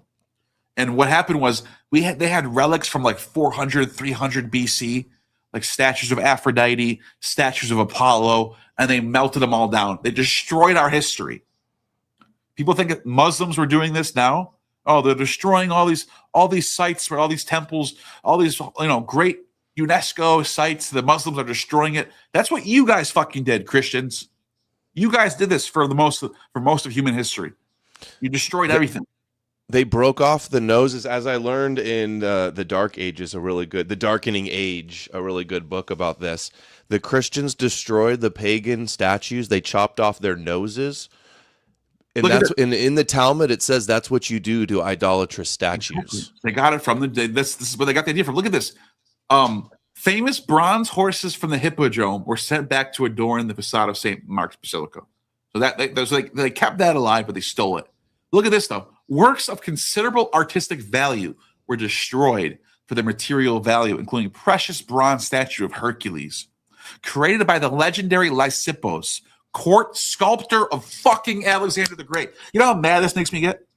Do you understand how mad I am just thinking about this right now? Well, at least they still have it. It's in Venice. No, they don't. Not this one. It says it remains to this day. The horses remain to this day. No, the horses. Yes, I said that. The horses remain. The rest of it was destroyed. Bronze statue of Heracles, created by someone who was at the court of Alexander the fucking Great. They burned it. They melted it down for gold, dude. It's gone. Look at. Oh yeah. Were destroyed for their material value. Precious bronze statue of Hercules, created by a legendary sculptor. Someone who knew and talked to Alexander the fucking Great. They destroyed it because it was pagan. Watch this. I got to show you guys this. Think of all the Alexander the Great writings they either destroyed, statues they destroyed, or just didn't preserve, and then the Christians sit around today online and go, "There's way more proof for Jesus than Alexander the Great." I know exactly. You don't even know how bad it was. Watch this. This video breaks down what was stolen, what was burnt, what was melted. Watch this. This is going to make you sick. So they destroyed or desecrated a vast quantity of them, to the dismay of the local populace. 1.5 speed. And yet, the biggest tragedy was what they did to the numerous bronze works of art throughout the city. Giant statues, symbolizing authority, beauty, strength, and wisdom, were thrown into the smelters and melted down to be turned into cheap copper coins. Among them were a statue of Hera, charioteers, a man wrestling with a lion, a monument celebrating Axiom, a statue of Aphrodite, being handed the golden apple of discord by Paris of Troy, a bronze statue of the she-wolf suckling the founders of Rome, a tetrapylon built by Theodosius with a beautiful facade that depicted birds, sheep, lamb, fish, as well as mythological creatures and figures, with a large bronze pyramid and a female figure that acted as a weather vane, showing the direction of the wind. For money. This is just the beginning of the list. This is just the Among the beginning lost of the list. cultural items was a crocodile with prickly bronze scales, clutching a struggling African buffalo in its jaws.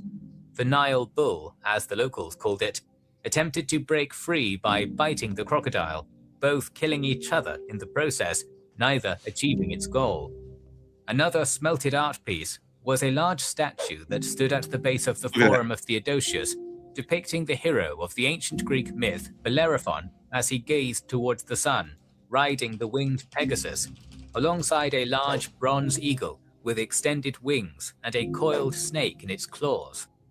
The latter also served as a sundial, with its wings split into 12 sections, from which the observer could determine the hour of the day.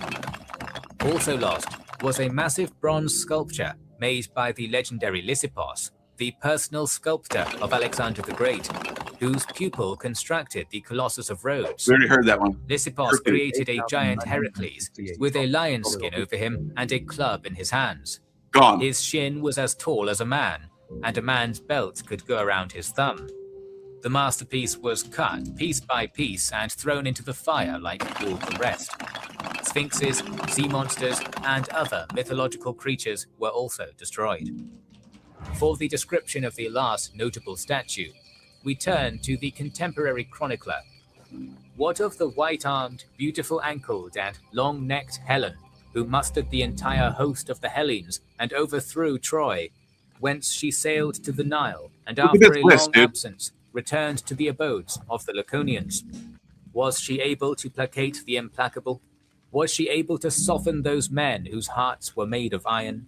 On the contrary, she who had enslaved every onlooker with her beauty was wholly unable to achieve this, even though she was apparelled ornately.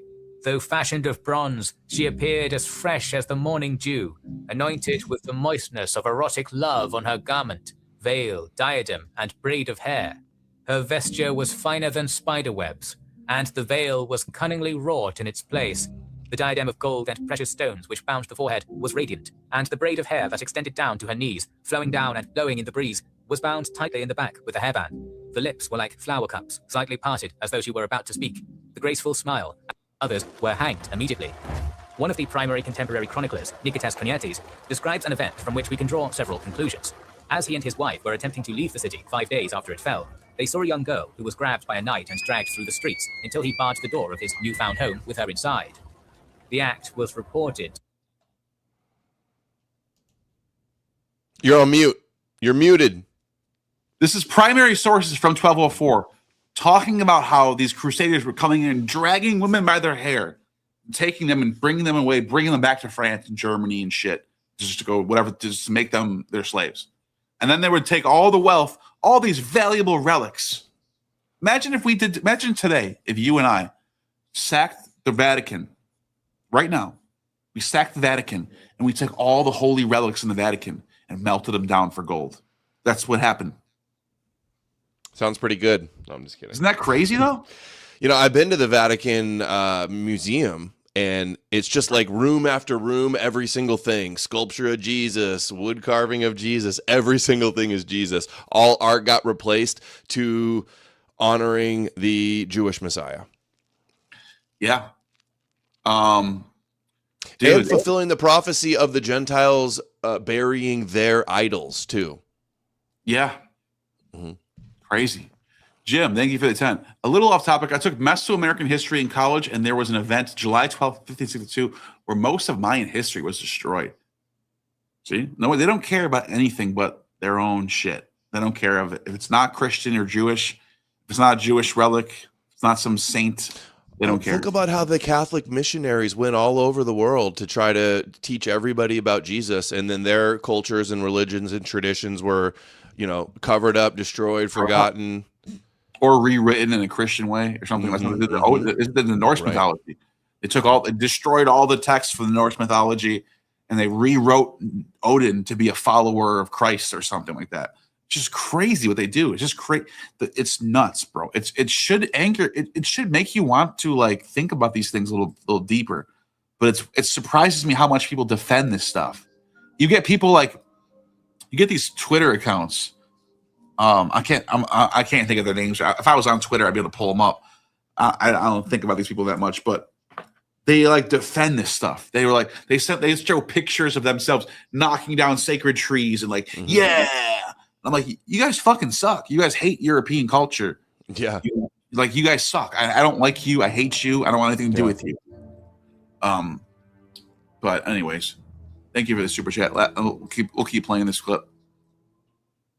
At face 8,968 dropped $2 super chat. Nietzsche shows Rome and Judea are still at war. Yes, Nietzsche did talk about this. This is very, very relevant to what we're reading right now. Nietzsche did mention this. There's one more super chat actually. Thank you for that.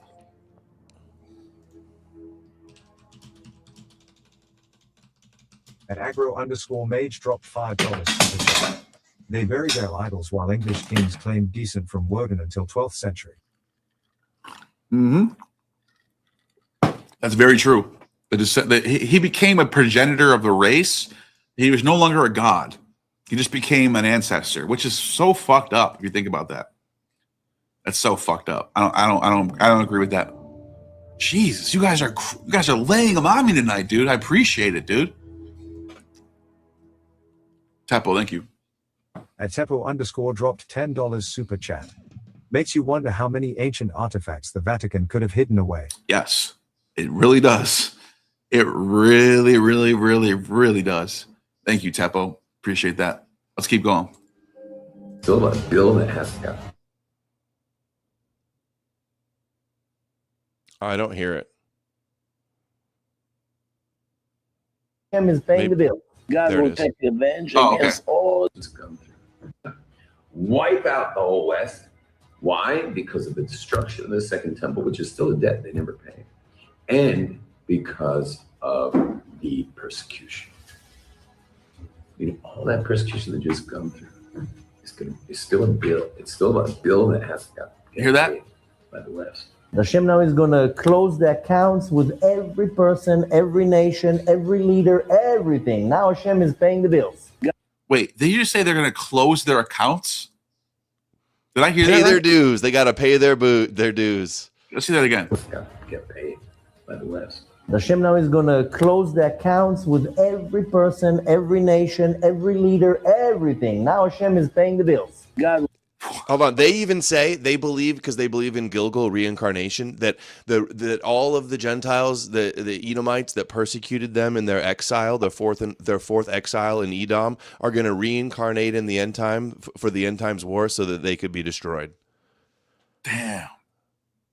Will take revenge against all the Gentiles, descendants of Esau. You hear that? The descendants of Aesop, which is us, you and me. We got to pay for this. They want us to pay for something. Not really descendants of Esau. No, Esau didn't exist, and we're not even Roman. But yeah, well, actually, that's who they're referring to. The West.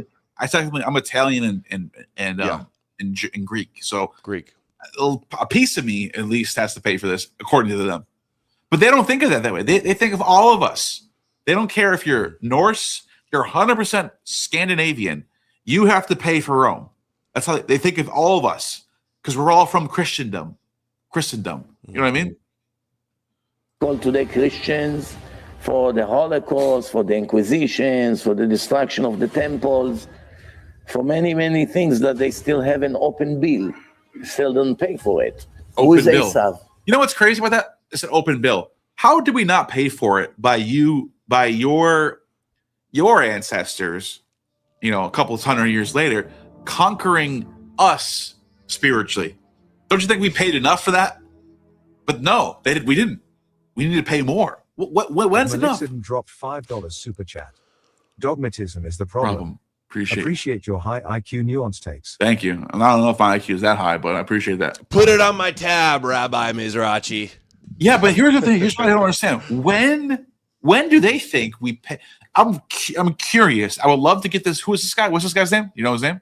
Rabbi Mizrachi. Mizrachi. If you ever watch this, when is the bill paid? Is it all of us being dead? Because we're all worshiping your God. Or at least I'm not. But my whole fucking culture worships your God. When the fuck are we paid enough? I want to know. When is it? When is it? Is it when we all die? Or is it something else? Do you have a number? Do you have an idea in your head? When is the payment? This doesn't make any sense to me. All the Europeans are children of Esau. You hear that?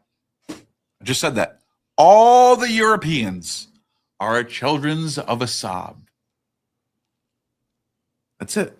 We all have to pay, even though we had nothing to do with it. Especially like the Germanic pagans who weren't even part of the Roman Empire in 70 AD. Like someone living in Scandinavia. What the fuck did they do? What they have to pay too? This is nonsense. This is such low tier. This guy's an idiot. This guy his brain is mush. His brain is mush. France, England, French people. You can tell by looking at his face that he's fucking dumb too, by the way. This guy. Can you see my mouse knows right a now? lot about Judaism. He's a Judaism expert. Yeah, He's but you very can tell popular. by looking at his face that he's got the brain of a fucking mouse or a goldfish or something. He's stupid. Well, he's Eddie smart. Munster. He's smart enough to memorize some Torah stuff, but he's fucking dumb. He can't think deeply. Danish people, Swedish Doesn't people. even have a beard. Dude, I was like half joking. He literally lumped in Swedish people. Listen. All the Europeans are children of Esav. Russia, France, England, French people, Danish people, Swedish people, Scandinavians. Does he not know that Scandinavia and Sweden was not part of the Roman Empire in 70 AD? Does he not know that? This is crazy. What are you going to add on Mars next? Well, if let's say the EU or the UN. Let's see the super chat. At Alexander Victor 4310 dropped $5 super chat. To the sons of the Amorites, you have, nor will ever win. Never have you won, and in the end, your God will collect the blood pact you made. Ayat. Huh. I think he's talking about the sons of the Amorites being the Judeans. Yeah, sure. Thank you for this. Thank you for the $5. Appreciate that. Appreciate the support. Aggro. At aggro_mage dropped $2 super chat. They hate us because they ain't us. Hail Woden. They hate us because they ain't us. Hell That's yeah. what they say about us too. They say we're true, though. jealous of that they're God's people. That's fucking true. There's one more after that. You guys are pouring them in tonight. I fucking love it. Cheers. It's cool you're streaming more at night. I told you to do that. I like having shows. What's your idea? I need to get you on more. I want you on more, bro. $5 super chat. The bill is paid. The world has been duped into accepting a Messiah. Reject and you will be separated from the wheat. No one knows identity of Jesus. Thank you, Brandon, for that. Yeah, the bill is paid. The world has been duped. Exactly. That's exactly what I've been saying. The bill is paid. Now you owe us. You owe us. You owe us. That's what I would say. By the way, since there's 1,200 people watching right now, 876 on YouTube, about 400 on X. I don't know how X works. Maybe they're not 400. Yo, there's a website, KnowMoreNews.org. You get the YouTube, you get the X, you get the BitChute, you get the Odysee, all that. My man Adam Green, and the book. Look at that. Get the book. Let's pull that up. Actually, when you put on Amazon, when you pull up It was Amazon, a #1 bestseller in biographies of Judaism, which is perfect because Jesus is basically a midrashic biography from Judaism, from Scripture. By the way, I just want you guys to understand something. Can you show them the part that I contributed? Can you pull Well, it up? I mean, it's a whole chapter, the pagan parallel chapter. Yes, that's all. You don't have to show them, but you can just tell them. I contributed a chapter, and Adam edited it. He added his own twist. He wrote the stuff. So, but I did contribute a lot to a chapter. Let's put it that way. That's probably the best way to put it. It's Adam's writing. It's Adam's words. It's Adam's thoughts. It's Adam's final editorial. But the whole book's Adam. There was one chapter that I contributed to. So if you think that my work is worth buying as far as text wise, get Adam's book. I'm telling you, I'm reading it, and that's really good. It's really, really good. I think it's the best mythicist book out right now of all time. I think you've surpassed Richard Carrier and Fitzgerald. I do not. If it's just arguing just mythicism, because it does a little more than just going over every detail of Jesus mythicism. It's more like talks about the political, the big picture. It's a little different, but yeah, there's a lot of mythicist books, incorporated and studied. Is Amazon the best place to go? Yeah, pretty much. Yeah. So go to Amazon and get the book right now from Adam Green. Get The Jesus Deception. Get it right now. Dropped $10 Doc super Thurman, chat. super chat. Turning Obadiah and Isaiah 34 into reincarnated Edomites is bizarre. Ancient poetic trash talk turned into soul tracking. No textual basis, just a label you can slap on anyone and call it prophecy. Exactly. Absolutely. This is 100% fact what you just said. Oh, god damn. Oh, $100 super. At OFOG dropped $100 super chat. Love the book, Adam. Neil, I need yours. It's coming. It's coming. I'm working on it. I'm already at 1,000 pages. I'm already at 1,000. Oh, I'm sorry. Pages. Words. words. I'm at 1,000, or no, Way more than 100,000 that. words. 100,000 words. Yeah. I'm brain fart. I'm at 100,000 words right now in my script that I'm writing. 100,000 words. That's how I cannot, and I still have more to say. This is going to take me a lot. It's going to be a bit. I might have to divide up into 2 volumes, maybe. I haven't decided yet. But the book is about the takeover of what we call Judeo-Christianity over the world. That's what it's about. That's the whole premise of the book. How did this little idea from Jerusalem spread and convince people and somehow get people to decide this was the truth rather than their own ancestral customs? That's my book, and it's coming out very soon. I actually have the opening chapter, and I have 2 chapters leaked on my Twitter. You can find my Twitter in the link in the description. I have 2 chapters leaked. One chapter is about the James Frazier, and I try to tell people James Frazier is more right than you think. And all these biblical scholars that get divinity school graduates that are really not that well read in the sources, they're being taught James Frazier is outdated and wrong, but they can't tell you why. Because he's actually right about a lot of shit. And I get into that. And there's scholars that back me up on this too. So this is a good question right here.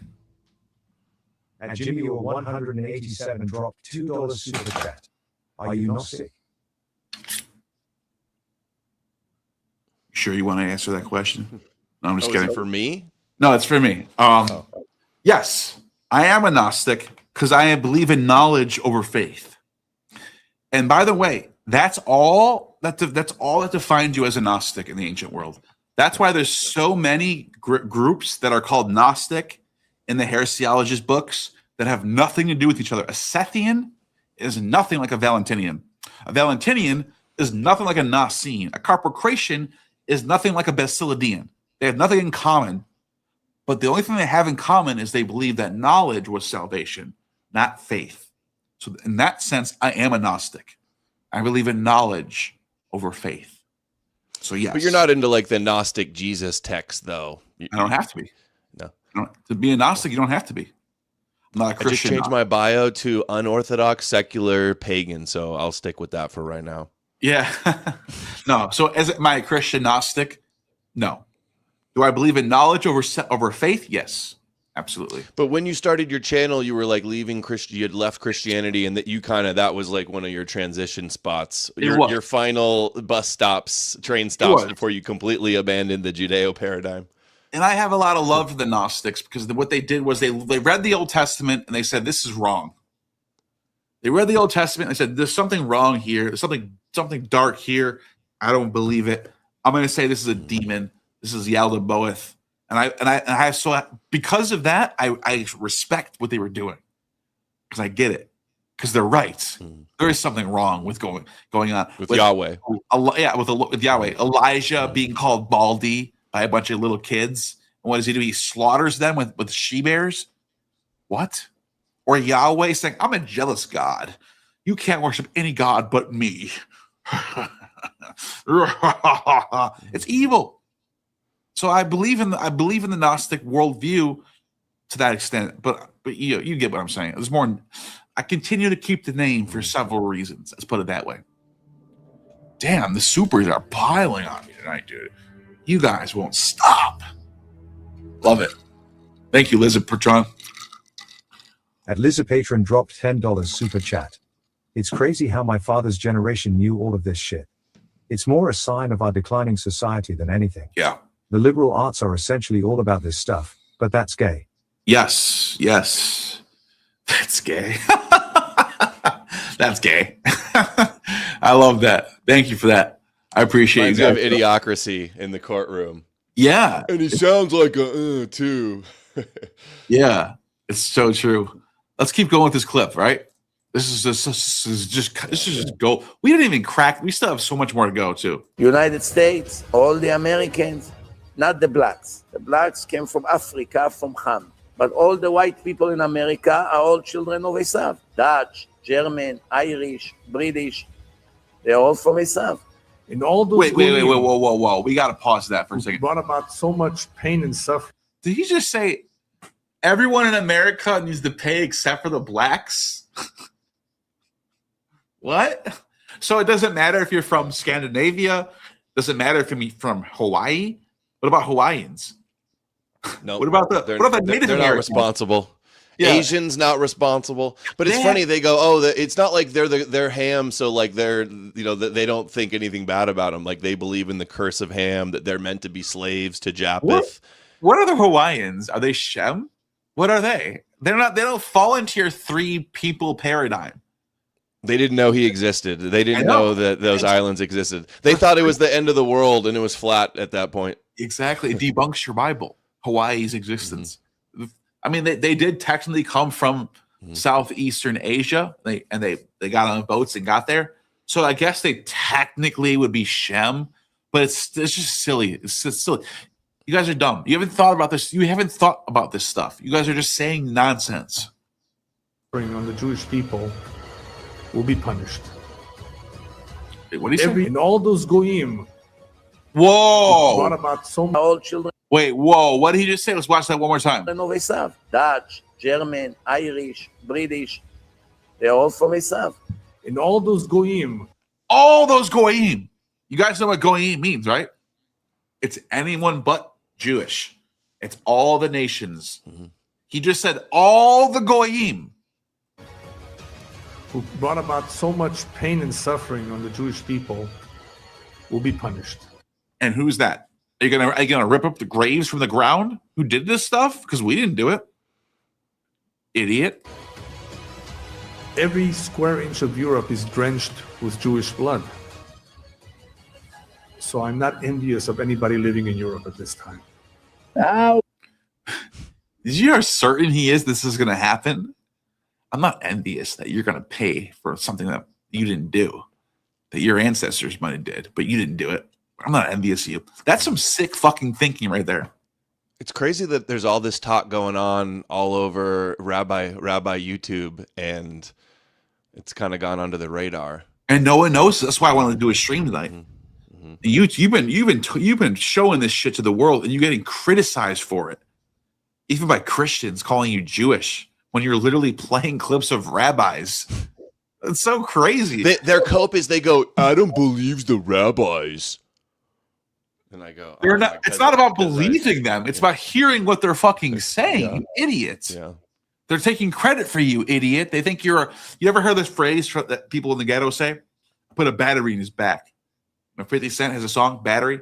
I put the battery in his back. There's a reason why he's acting like that. He's my motherfucking toy soldier. You're a toy soldier. They put the battery in your back so you can go out to the world and spread the message of the Bible. You're a toy soldier for something above you. You're a pawn in the scheme of something greater than you. That's what you are, Christian. How great it will be the day that Hashem will take all your filthy people, include your children, and destroy all of them for what you did, breaking his temple and killing his children. The Greeks, and after that the Romans, destroying us, destroying Bet HaMikdash, killing our children, throwing us out of Israel. We could not live in our own land. We didn't have a temple for 2,000 years. Anti-Semitism all over the world. Nobody ever left us alone. There wasn't a perfect salvation. But the final salvation, the third temple that we will be built, will never be destroyed again. And there will never be anti-Semitism. There will not be one anti-Semitism. Isn't that funny that he's got a laurel wreath behind him, which is like a total pagan Apollonian symbol? What is that for? What's going on there? My Gentile remained in the world. The only way any among the nations could be saved, now listen up, if that's you, is if they did not partake in the oppression of Israel. So wait a minute. So we're saying that no one is going to pay for this? That doesn't make any sense. Anybody that takes a stance against Jews, they have very big problems. Wait, what if the Jews are performing, I don't know, a genocide or something, or waging war against another nation that affects my country's economy, then are we allowed to speak out? Or no, we have big problems. That's what he says. Okay, and we will see them. It's going to be a public judgment.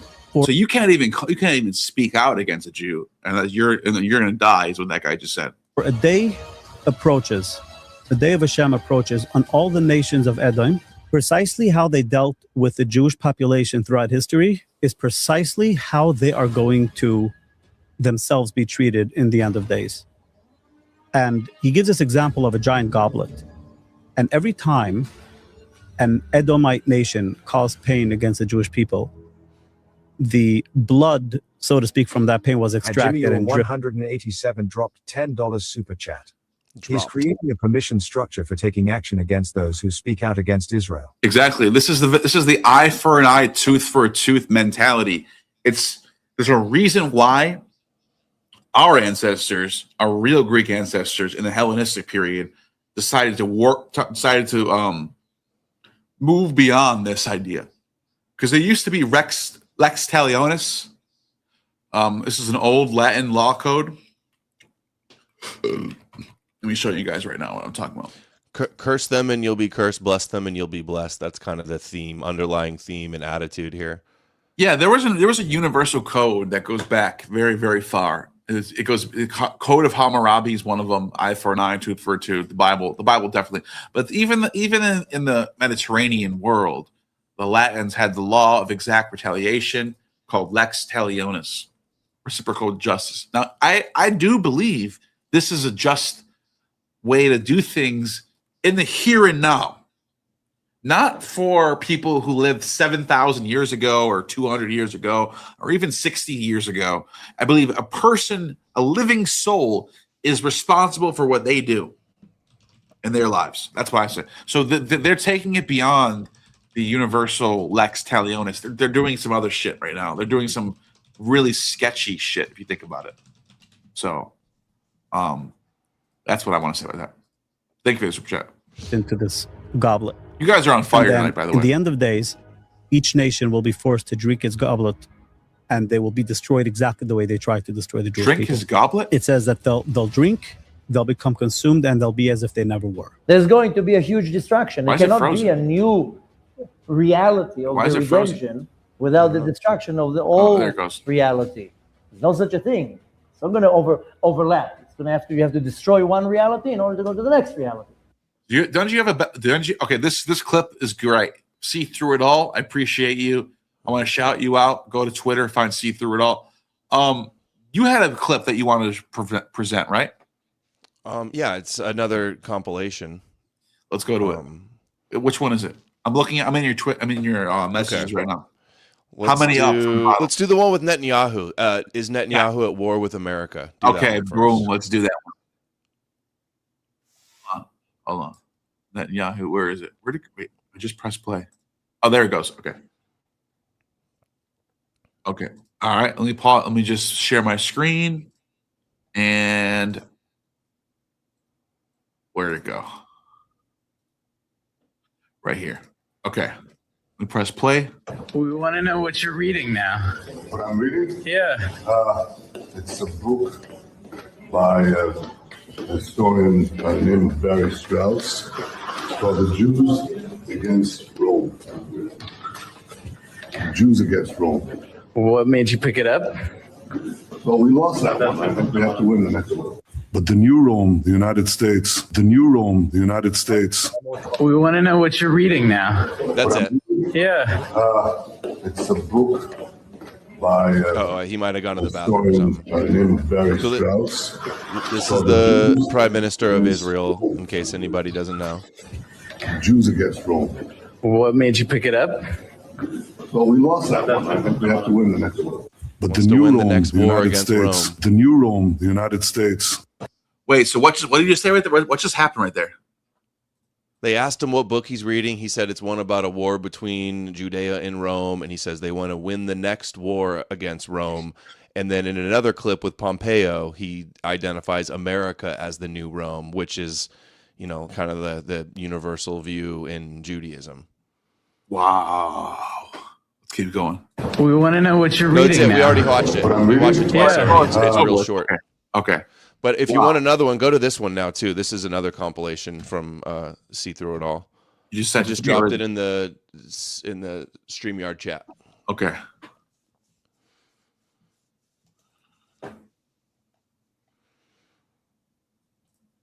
All right. See Through It All has been on this stuff, dude. I follow that guy. He's on it. He's on it. Dude, he's a VIP. He's been hating on the Apollonian. He's been hating on the Apollonian. I think he's the come on, bro. It's not that serious. Leave the Apollonians alone, but it's funny though. It's all funny games. He's doing a little trolling. Because you teach this in your yeshivas. America is Edom. Talking again, Orthodox Jews. So you are living currently in Edom. You know this, right? In the fourth exile, which is Edom. We are currently in Galut Edom right now, and we are dealing with them, or God is dealing with them, and don't worry, they will be dealt with. Yeah, they're the arch enemy of the Jewish people. They are Edom, they are Rome, and they're Rome. Who is Rome today? Europe and the United States. When the Torah speaks about Rome, it today refers to America. But America was actually born out of Europe, out of the seat of political power of Europe, which is really Rome. Rome is... You know what? I want to say something about this. I want to actually agree for once. I think they're correct. We are the descendants of Rome. I mean, the Roman Empire was the dominant legal structure that sort of dictated how the world was going to work for most of our history from 200 BC to, I don't know, 16th century. And then even before that, even when the Franks rose up to power in Europe and restored what was called the Holy Roman Empire, they called themselves Romans. They called themselves, so Europe from Greece over to England is Rome. So I agree with this. I do agree with this idea. I just disagree with this idea that there should be this whole, like, everything that happened between us and them for centuries up until now has to be tallied down and there needs to be debts and credits or something. I think that's a stupid, low IQ way of looking at the world. If anything, though, if we're going to do that tally IQ, you owe us. We don't owe you. You've done more damage to us than the other way around. I believe that. Yeah, get over it. Yeah, you gotta let it happen. Exactly. Change with Edom. Oh, wait a minute. You just made a genius point. Because if they're mad at us for conquering them, right? And we're supposed to just allow their traditions to take over our traditions, which is paganism, right? And we're supposed to just accept that because it's justice or whatever. It's the right way or something. And that's not enough for them. That's not enough for them to say the payment's been done. But wait a minute. What you just said right there, their God allowed it. So where's the payment? Who owes anything? If this is your God's plan, why does anyone owe anything? If this was your God's idea to make you guys learn for doing idolatry or whatever the hell your reason, whatever the hell your cope is for the temple falling, we were involved in idolatry. Whatever the hell your cope is, your God decided this was going to happen. So why do we have to pay for it? Makes no sense at all. Have we not paid off our debt in foreskins to Yahweh already? How many foreskins have the Europeans paid our debts in foreskins? Probably millions. Refers to America. But America was actually born out of Europe, out of the seat of political power of Europe, which is really Rome. Rome is completely interchanged with Edom. Edom is the absolute arch enemy of the Jewish people to the very end. They're called Bnei Edom, who are the Westerners. So it's the whole Christian world, whatever it is. It's ancient Europe became modern Europe, became, today's Europe, which spills into... Just dropped $4.99 super chat. Have y'all seen Ben-Hur? Maybe the first Hollywood Judeo-Christian framing with Jews/Jesus on one side versus Rome. Have you seen Ben-Hur? I saw it when I was little, but I don't. All I remember him is riding the chariot. That's all I remember. I haven't seen it. What is this? Some famous movie or something? Mm-hmm. 1959. I guess I can share my screen just to show what I'm saying. I've never seen this. This is a Jewish movie or something? Is that what this is?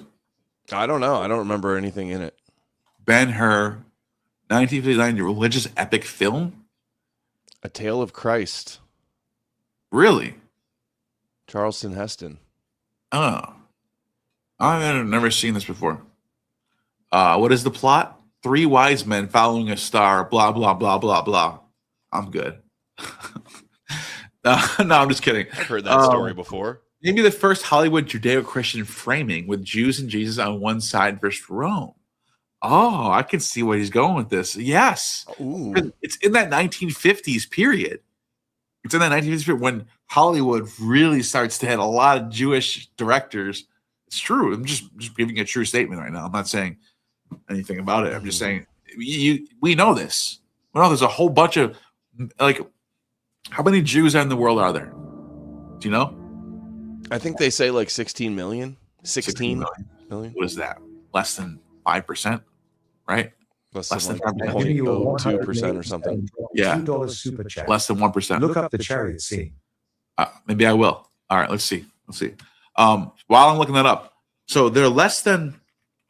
I'm looking at multitasking. Look how smart I am. They're less than 1% of the empire, or 1% of the world, right? But when you look at Hollywood, goddamn, do they represent Hollywood? So I'm just saying, like, some people have realized, like, a lot of these films are directed by Jews. It's just the way it is, you know. Just saying. I don't know if it was directed by a Jew, but even a Christian or anybody could recognize that the first Christians was a Jewish messianic movement that was opposed to Rome. So I don't find anything. Ben-Hur was controversial there. directed by William Wyler, a German-born American film director. That's it. That's all it says. Oh, no, never mind. I was wrong. So you just scroll down just a little bit. Wyler was born to a Jewish family, blah, blah, blah. Look, I'm just pointing out facts here. But I will say, early life check, man. Hollywood, after 1948, became really dominated by a lot of fucking Jewish directors. That's just a fact. Hey, all the Christians, all the e-crusaders that talk about how they believe Jews hate Jesus so much, you're telling me a Jewish director made a pro-Jesus movie against Rome? An anti-Edom pro-Jesus movie? Imagine that. Imagine that. All right, here we go. I got you. Nothing they hate more. Here we go. Here's the race. No, this is the original. Yeah, that's from Ben-Hur. That's what we're doing. Okay. This isn't the one I saw, though. I'm going to look it up. 1988. Dude, this is good for 1925. Great. Fucking phenomenal. All right, look. I'm telling you, Jewish Coliseum.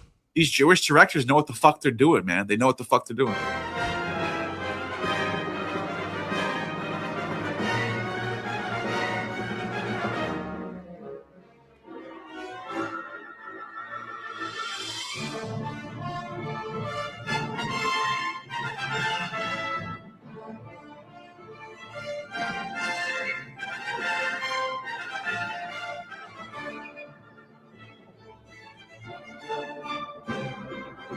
Constantinople? You know, they always say no animals were hurt in the filming of this film. I don't think they could probably say that for this. That's a modern thing. Yeah, they're like, we're gonna have to stab the horse. It's in the script. Oh, he's got base the wing helmet. He's got the Mercury helmet. Yeah, that's dope. This is good fucking filming, dude.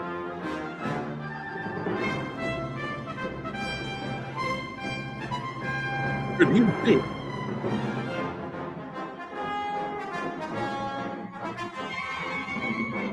By the way, I'm probably going to get docked for this, so I'm glad you guys all dropped super chats to make up for the loss of watch time ad revenue. Thank you. This is almost This is over 100 years old, dude. It's fair use.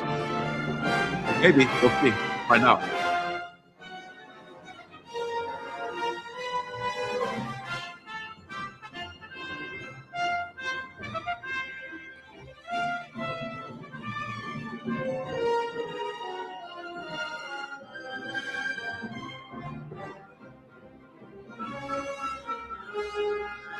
Who's got them piercing blue eyes going on? This is there's a way more famous one made after this. It was a remake. Hold on. Let's see. Jim, are you in the chat? Is this the one you meant? Jim? Are you in the chat, Jim? Is this the one you're talking about? The famous one is with Charleston Heston. This isn't Charleston Heston. All right, so let's do this. Let's do this. Let me look up Charleston Heston chariot race. Yeah, it's in color. Here we go. I got it. Let's do it. Let's do this. This is the day, Judah. It's between us now. Yes, this is the day. At Sigmore from 777 dropped $5 super chat. Jews want Europeans to suffer for destroying the Jewish temple built by a Roman. And even though most Jews have 93% European blood. Yeah. It's not 93%. No, it's not 93%. 93%. If it was 94, it would be Gnostic Informant. 94%. -6. 94%. Yeah, no, I think he was being. I think he was being. He was over. Being facetious a little bit. Yeah. But it is true that most Ashkenazi Jews have a significant amount of European DNA. It's still I think it's like estimated 20 to 40% or something. Yeah. I was saying 35 at the most. But it is a good point. They're partially guilty too if we're doing blood libels. Exactly. That's my point. It's like, are you going to cut off your arm now? You're gonna cut off You know what's crazy too? I thought about it for a second. The Bible, the Torah even condemns it. Deuteronomy 24:16. Fathers shall not be put to death for their children. Nor shall children be put to death for their fathers. What verse is that? Deuteronomy 24:16. Each shall be put to death for his own sin. 49:13? 24:16. 24:16? 24:16. Bro, these fucking Jews, man. Holy shit. These fucking rabbis. Are they serious right now? They don't even know their own Bible? Rabbi Adam Green is schooling them. I'm just kidding. Adam Green is schooling them right now. Look at this. Deuteronomy. You guys know what Deuteronomy is? That's Moses, bro. That's Torah. That's Torah. Parents are not to be put to death for their children, nor children put to death for their parents. Each will die for their own sin. You fucking pieces of shit. But then Yahweh goes and kills his own son. Hypocritical much, Yahweh? Exactly. This makes no sense. This is all nonsense. This is all nonsense. But he kills his son to save everybody. This is all nonsense. Oh my God, it's all nonsense. It's all nonsense. How do you not see it? How can you be a Christian in 2026? Are you stupid? Are you paying attention? That only applies to the Hebrews and the Israelites. That's probably the workaround. I'm talking about the whole Bible making no sense at all. You know that Peter had a dream one day, and there was a dream where a fish and a snake and a snail and there whatever all the animals you can't eat were all sitting in front of him, and he concluded, "I had a dream that says we can eat any animal we want." And then Christianity decided that day and forward Alexander Victor 4,000 that Moses was wrong. $2 super chat. The Babylonian Talmud rules them now, hence Amorite. Thank you for the super chat. Yes, the Talmud. They are Talmudists. But the point I'm making is all it took was someone to write down on a piece of paper that Peter had a dream, that Moses was wrong. Moses gets the oracle from God himself that says you can't eat shellfish. You can't eat, snakes and fucking whatever the hell, like weird fish and all this stuff. Can't eat pork. Choose the cud. Yeah, Peter had a dream, and it said it's all good now. If you think that makes sense, you are stupid. You are an idiot. You are duped. It's fucking Judaism for Gentiles. Thank you for the super chat. All right, let's go back to this final moment from Ben-Hur. And I love lobster and oysters. Hell yeah. He's driving a big chariot. By the way, this gives me a perfect moment to express. Hold on a second. Thank you, Onyx Rocks. 26 dropped $5 super chat. Look at World Columbian Exposition 1893. When our people are motivated to use our own symbols, we can unlock infinite beauty in minimal time. Yeah. What is that? World Columbian Exposition 1893. Yeah, I think I know what you're talking about. Let's see. Is there a Wikipedia? Yes, there is. Boom. All right, real quick. I know we're jumping around a lot here, but we'll get back to the clips in a minute here. All right, Chicago, 1893. Beautiful. Look at that. That's the Statue of Victory. See that? That's the Phrygian cap. That's the Phrygian cap, the symbol of freedom. You know what I mean? There you got. This is beautiful stuff right here. Great point. Great point. Beautiful architecture. And Brandon Guillemot dropped $5 super chat. Don't forget to mention John Geratis. Adam, I want to talk to you sometime. I'm not that crazy. Your name has a slight Jewish history, though. All love. Come on, dude. You really got to say that? Yeah.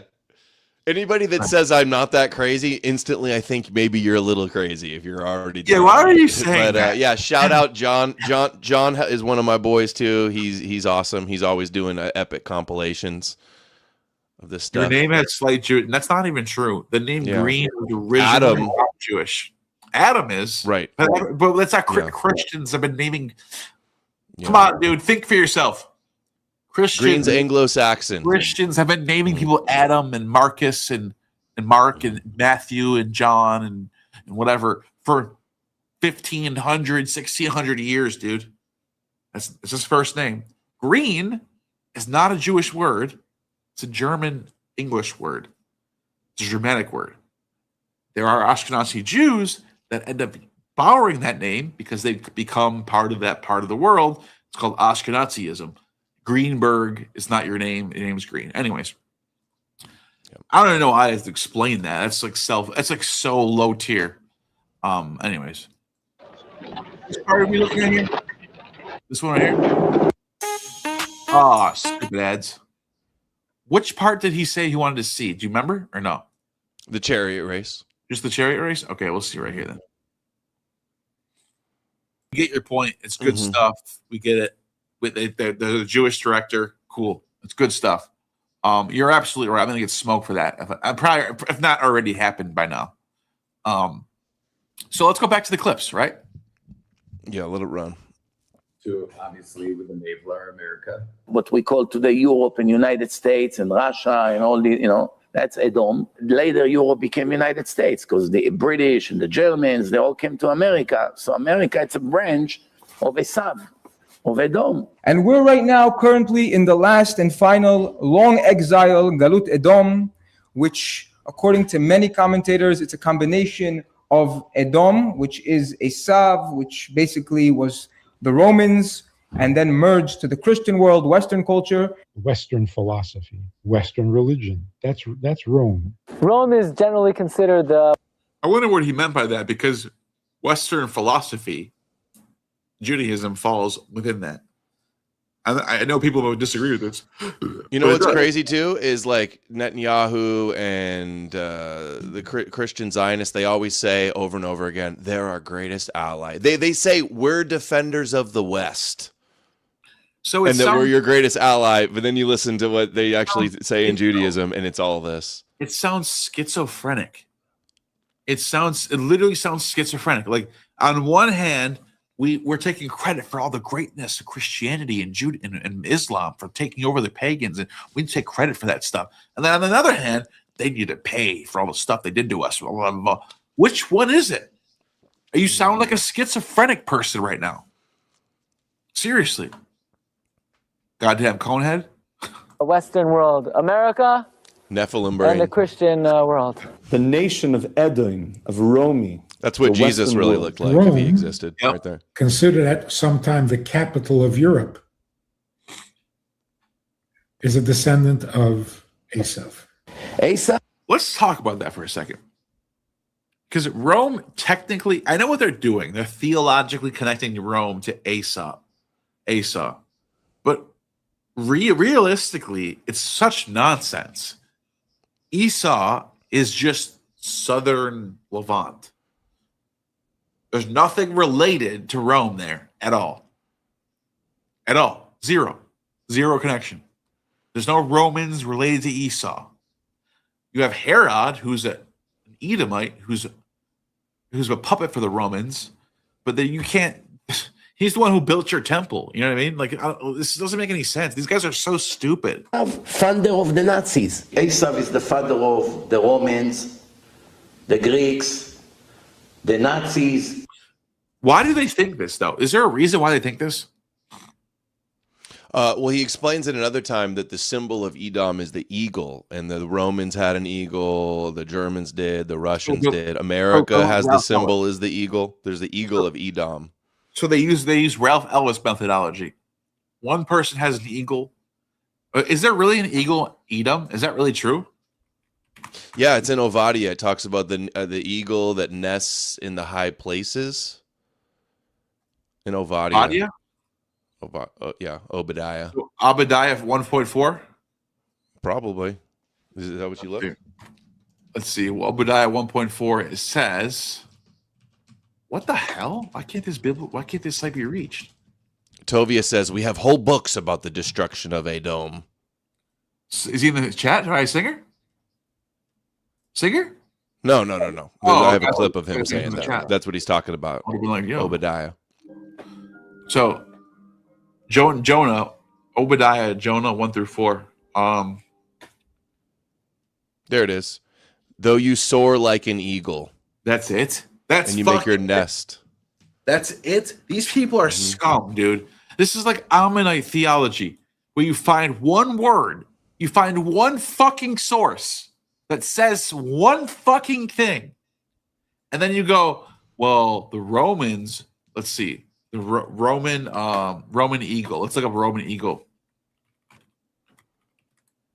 Roman eagle. Oh, look at this Roman eagle.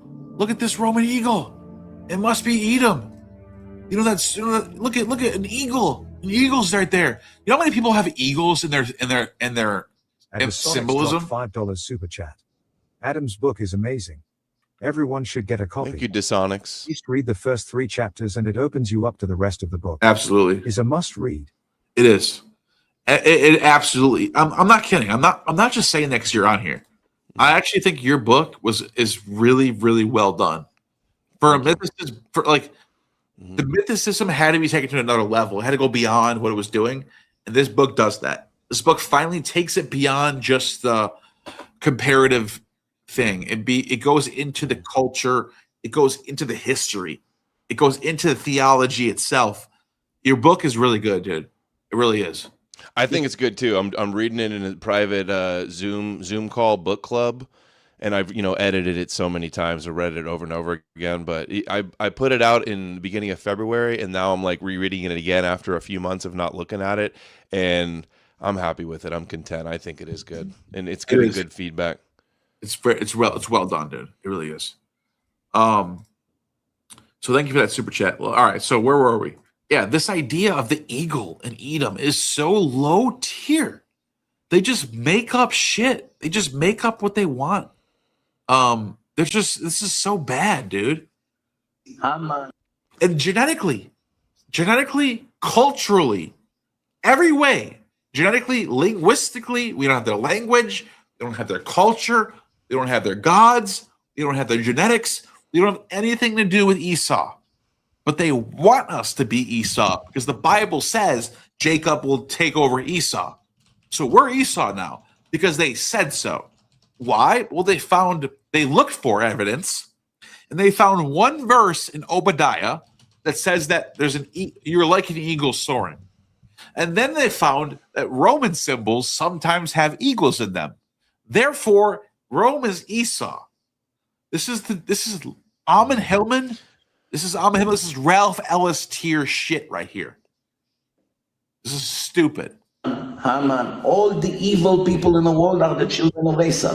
This is Malachi chapter 1, verse 1. I love Jacob and I hate Esau. Great. Look at this stupid face. Look at this stupid fucking face. Look at this stupid person right here. Great hairline, though. Yeah, probably. That's a reverse Norwood. He's got a reverse Norwood receding hairline. Dude, but his eyebrows are like half an inch away from his hairline. Yeah, he's got a beard. He's the stupidest person I've ever heard in my entire life speak. The idea that all the evil person in the world is Esau. Dude, you're just talking. You're just making shit up. This is not. None of this makes any sense to anybody. This is stupid.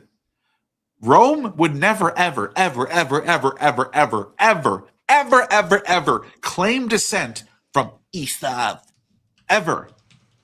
Neither do I. Neither does anyone in fucking Europe claim descent from Esau.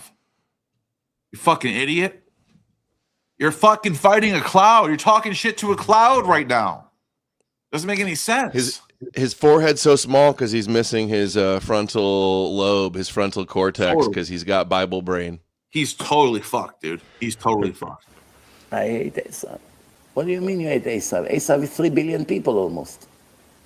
That came from him. All the Europe. What did he say? I came from them? That we came from Esau, he says. That came from him. I came from him. What the fuck's he talking about? What an idiot. What this guy's literally, I think he's literally down, like he kind of looks like a little bit Down syndrome going. Is he not even trying to be rude here? Is he a little retarded? Like should I not be watching this? Should I not be making fun of him right now? This guy's really dumb. He's a Judaism expert. If that's their best, I don't know what to say. All I gotta say is I'm not worried. I'm not worried about none of this stuff. This is all laughable. This is all laughable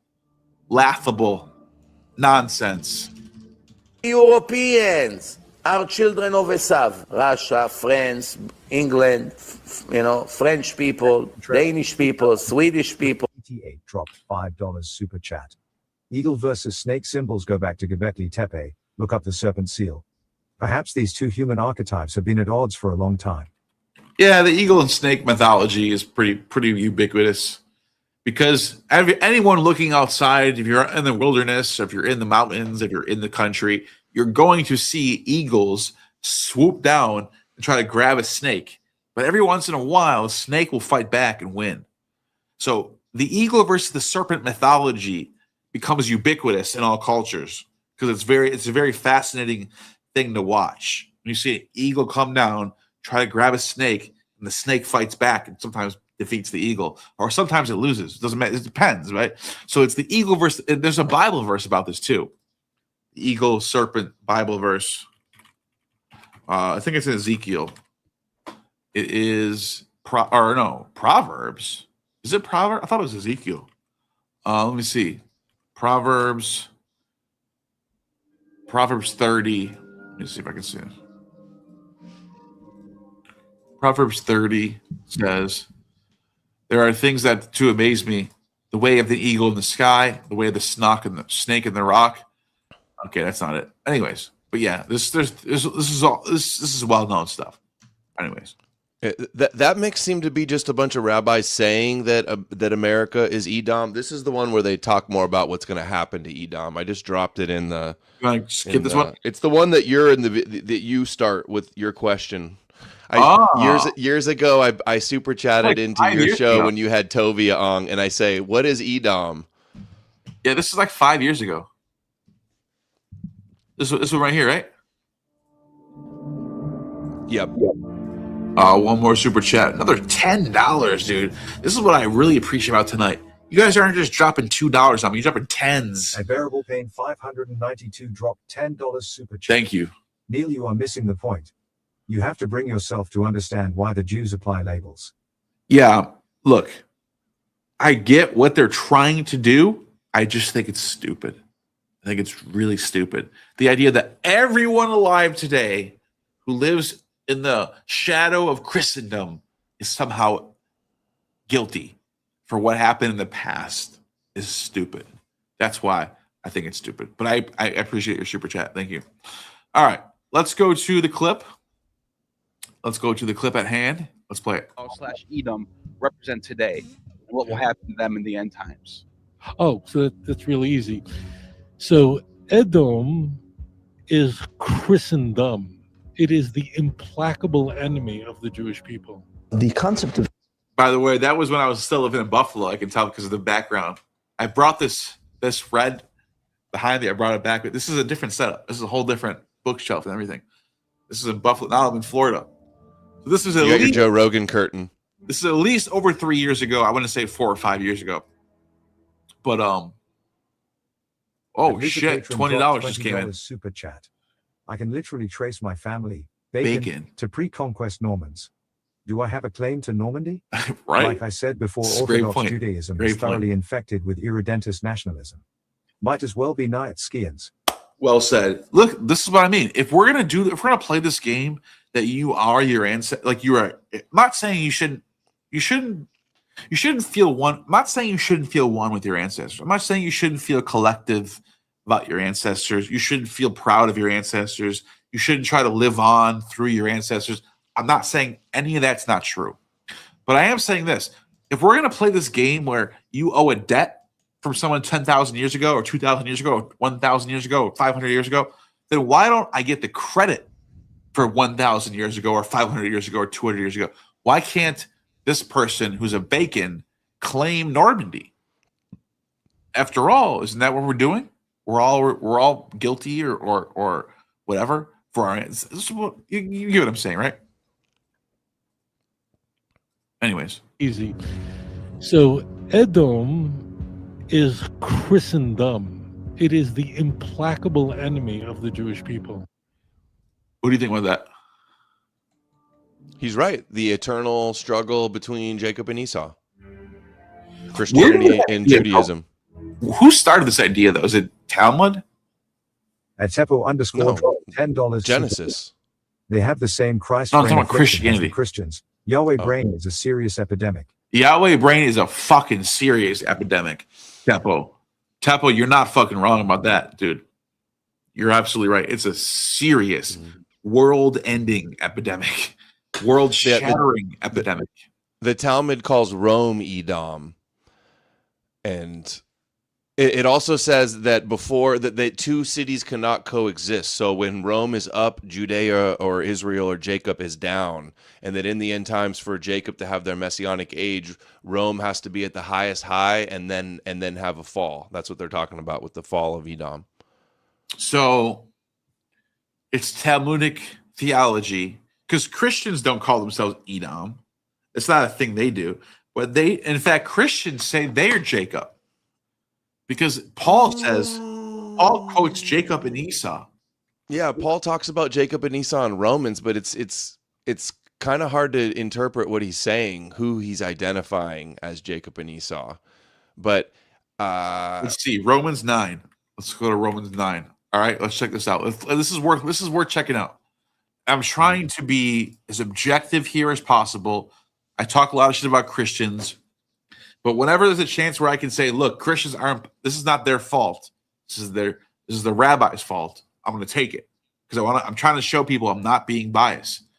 As it is written, Jacob I loved, but Esau I hated. So if Paul's quoting this, and Paul's the father of Christianity, then why would he say this if he knows that all of the Gentiles are Esau?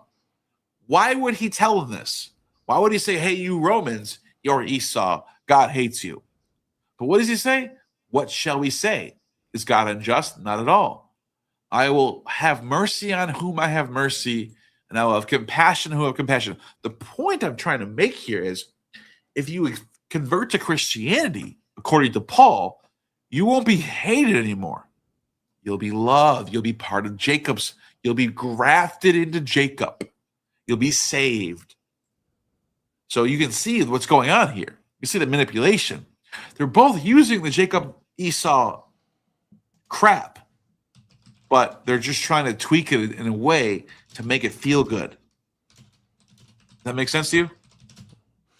Yeah. I'm looking up. I'm going to see what ChatGPT says. In Romans 9, is Paul calling Esau or Jews Christians? I'm sorry. Christians or Jews Esau? Good question. Great question, actually. He's not calling either. Instead, he's using it as symbolic examples to make a theological argument about election. So that's okay. So Paul is not saying that you guys are Esau. he's saying that if you want to be, but he does say if you want to be grafted into Jacob, you got to be converted. So that's already, we already know that. Okay, so no, it says Paul is wrestling why Israelites don't accept his gospel. So he's saying that the Jews that reject Jesus are like Esau because they're part of the promise they're not part of the promise despite physical descent. There you go. So he is, yeah. So they're all just Esau Jacobing each other into infinity. It's all nonsense. Yeah. But this is what I mean. This is all stupid. This is all very, very, very, very stupid. It is often compared, Christianity or likened to like a brother religion or a twin religion fighting over the covenant like Jacob and Esau did. Yeah, if you follow any of this stuff, you're an idiot. I think so. For Scandinavians, United States, all the Americans. Oh, this is the wrong one. You went back to this one. Us. Do the other mix. Let me see. It was on the tab. It was on the tab. It's the last link in the StreamYard chat. This one. Yeah. That's right. The concept of Esav as Edom and as Rome was changed, transformed into a religion. So therefore, any nation that has that religion can be considered Esav. See? So therefore, it's not one nation that is now 2,000 years or whatever, but it is a religion, and any nation that has that religion predominantly is called Esav. Christianity, of course, ultimately became Western civilization. So Esav today is really Western civilization, because Western civilization is basically Christian, and therefore that is considered to be Esav. Esav, who became Edom, who became the Roman Empire, which metamorphosed into the Christian Empire, which became Christian civilization, which is now represented by the United States of America, will suffer a crushing, humiliating defeat. Esau is everything that's wicked in the world, and it's the Edom. Esav is Edom. It's the final kingdom of the four kingdoms. It's the greatest, the most implacable enemy of the Jewish people. Prophesy. We have whole books devoted to the destruction. Who's No More Religion? That's not you, is it? Yeah, that was me. I guess that's another YouTube that I got banned, maybe. I like that name, No More Religion. You know more about it, and you want no more Abrahamic religion. And we're both knowers. Gnostic nowhere. I love how we didn't even plan that. That just happened to be, that's the fate of the gods right there. That's cool. Destruction of Edom at the end of days. This is the last kingdom. In traditional Jewish thinking, it's the church. It's the implacable enemy of the Jews. It's a morphing kingdom. It's unlike the previous kingdoms. It begins as Rome, and then it morphs, becomes. How does it morph, Rabbi Tavaya? My good friend from a long time. He said it morphs like a snake. Yeah, my last time talking to Rabbi Tobias on the phone was a long time ago. I don't have any problems with him. My friend. I have nothing bad to say about him. We had a pretty friction talk last time I talked to him on here. He wasn't very happy about that conversation we had on here when I talked about. And I try to be like, oh look, you guys are the chosen people. I try to say all that stuff to make it sound better. We didn't talk very much after that, but I talked to him one time after that, and I was like, he was like, but as an atheist, you don't have anything, blah blah blah blah blah. I go, I'm not an atheist. He goes, what? Well, what do you believe in? I go, I believe in God. He goes, you're not Jewish, and I couldn't believe it. I was like, no, don't you understand? People believe in God that aren't Jewish. You don't have to believe in the Bible to believe in God. You can. I go and I told him about all. I started listing off Plato, Xenocrates, Anaxagoras, Anaximenes. I naming all these people who believed in the one singular God, the one power behind the universe, the one who's in control. Like none of this has to do with Judaism, dude. And he had no idea. He had no fucking clue this stuff even existed. These people have no clue that there's already existing traditions that had these ideas. But I was like, we had a good conversation. It know, it was fine. But he was just like dumbfounded that I can believe in God and not be like a dumb polytheistic idiot. You know what I mean? I can have a good, smart, intelligent idea. There's something in control of this stuff, which is what mathematics proves, right? This is why Plato's a monotheistic. You know what I'm saying? I'm just talking in general here. Anyways, isn't that crazy? Yeah, I thought it would be because you were saying the Torah was fake. That one I brought. That's what our debate was on. That's what made him mad. Yeah, my debate was on, dude. Your Torah does not exist until 300 BC or later, or after. And he was like, "I can't. That doesn't make any." He kept going. Well, papyri doesn't last that long. Yeah, I know, but we have. Guess what? We have papyri from Jews who lived in Elephantine, Yehudim. They're like, we're Yehudim. We're from Jerusalem. We're Jews. But they don't mention Moses. They don't mention Abraham. They don't mention Jacob. They don't mention 12 tribes. They don't mention the Exodus. They don't know who Noah is. They don't know who Adam is. They don't know anything. They don't know anything about the Bible at all. Isn't that a problem? And he just, if you guys can go watch the debate for yourself, you'll understand what I'm saying. Anyways, yeah, there needs to be some Torah historicity debates. That's like what I'm Jonathan trying to do. Adler and Gad Barnea need to be doing some debates. Tovia Singer's fine with debating Christianity and making his whole life debunking Christianity, but then like, are we ever good? But then if you try to debunk Torah, and it's a big problem. Yes, you become and Amalek. Look, as much as I criticize Bart Ehrman, I'm so proud of him for this video right here. Watch this. Well, I'm happy to be doing this this interview. Is that when he shows up and reads this law to the people, it sounds like none of them ever heard it before. You know, like there's a festival, tabernacle, Sukkot. Oops, I didn't know about that. Well, let's go cut down some branches and make tents. He just said the people don't even know about the Sukkot festival. These people, like, if we keep going, this interview right here, surprising origins of Judaism. He interviews John J. Collins, who admits there's no evidence of Judaism before the 2nd century All BC. of them show up in the Dead Sea Scrolls, and that's fine. Go to Sheol, like if in the Ptolemies come in.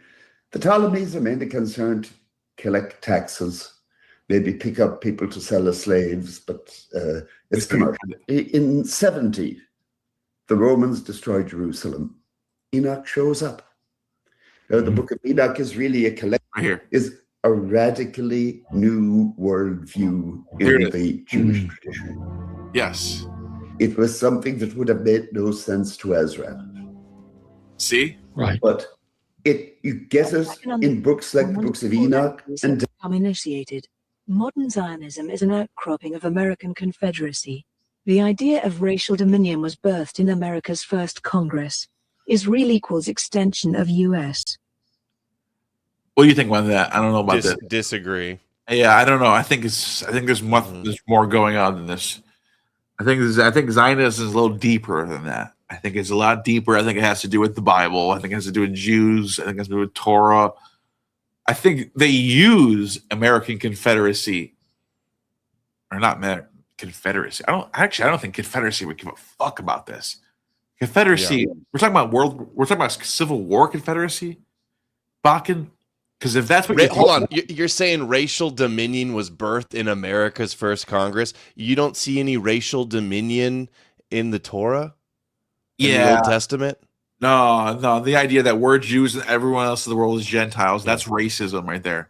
Son of Man has dominion over the nations. Second of all, American Confederacy lost the Civil War in the 1800s. We're talking about 1917 to 1948 here. We're in a different time period where Jews are looking for a new state. They're looking for a reason and they're using France, and they're using America, and they're using Britain. Don't get me wrong. It's not that they're not involved. They are involved. But I just think I think there's a little bit of a distance from what you're getting at. I told you about George Washington's inauguration. Yeah, I remember that. I really do remember what you're talking about. But that's thank you for the super chat. I'm not sure exactly what you mean by that. But anyways, the point I was making here was we got mainstream scholars, Bart Ehrman and John J. Collins, in the Dead Sea Scrolls, admitting that there's no evidence for the Torah or Judaism. I'm sorry, no, for Judaism before the 2nd century BC. That's crazy. That should blow you away. That should make you leave Christianity right now as we speak. If you're a Christian watching this, you just found out that there's no evidence for Judaism before the 2nd century BC, and there's no evidence for the Torah before the 3rd century BCE. You should go, whoa. What? So why did Jesus die for my sins again? For a fake religion that doesn't even exist? Boom. Gone. Game over. That's all I'm trying to say. Right, Adam? To be a Christian and believe in Jesus, you have to believe in so much nonsense from the Old Testament that's obviously not real. Exactly. Fiction. So much magical stuff. Exactly. You have to seriously deny reality. And you have to find people like Jay Dyer to convince you that your denied reality is good and legit. And Brandon Gallimore dropped $2 super chat. History says we're Zebulon according to Washington. Where's Zebulon? Oh yeah, that's right. Yeah, I don't care. I don't care what Washington says. I think it's stupid. We're not any of the 12 fucking tribes. I get why you're super chatting. I appreciate you adding this to the conversation. He's adding some nuance here and saying there were some founding fathers who were somewhat, sympathetic or even maybe trying to pander a little bit. Is that, I don't know. Are you looking this up right now? He quoted a biblical blessing that mentions Zebulon in a famous letter. In his letter to the Hebrew congregation in Newport in 1790, he wrote, "May the children of the stock of Abraham continue to merit and enjoy the goodwill of other inhabitants, while everyone shall sit in safety under his own vine and fig tree." Right here, Genesis 49. So it says the master of which was Jacob Morton, who served as the marshal of the inauguration at St. John's Lodge, Masonic Lodge. The Bible was opened up randomly to Genesis 41, which says, "Zebulon shall dwell at the haven of the sea. He shall be for a haven of ships, and his border shall be to Zidon," which is Sidon, which is, long live George Washington, President of the United States. So, okay, so there's some weird basic Christian history going on. Do I honestly, Brandon? I don't think much of it. I really don't. I'm just being honest. Dude, are we secretly Zebulon all along, bro? No, I don't think so. I think what does that mean? I think they were pandering. I think they were pandering to Christians, trying to sound cool. That's what they're doing. And then it divides and divides and divides. So who's Edom? Edom includes most of Europe. It includes the United States of America. It's the Roman Empire that was never destroyed. Edom becomes America. Why? Because America is Edom, after all. Esau? Little circular. Terms is really basically, certainly one of them is America. But for those of you who understand that Italy is the seat of the Roman Empire of Edom, even though Edom is scattered, many other nations today that speak Latin languages that have something of the Roman Empire, including America. They are first. So Edom is everywhere, and the United States of America is also part of Edom. Malchut Edom, which includes all of America, Europe, and some of the Western Quarter. Who becomes the children of Esav? All of a sudden, it shifts now. And we talk about Galut Edom as whom?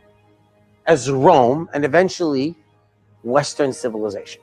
The Edomites are the descendants of Edom, who is also known as Esau, Jacob's evil twin.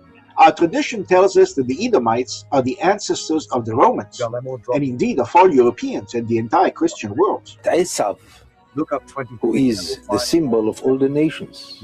And 9/11. He wants you to. Oh, this is some. Nah, you can look it up if you want, but I'm I telling know you what he's talking about. I've seen rabbis talk about that. Yeah. Christians or not. Rome is the last. I'm just say this: it's a little weird. It doesn't connect. Like the LL thing with the what does it say? It's just something very vague. It's like Nostradamus shit. It says like buildings in the capital of Edom will fall. Yeah. Empire of the 4 empires that subjugated the Jewish people. Edom, Rome is the worst of all. And Edom is going to be destroyed. We have entire books in Tanakh devoted to the destruction of Edom. It's finished. It's gone. I'm sorry, Rabbi Tobiah, my friend. Edom doesn't exist anymore. It's gone.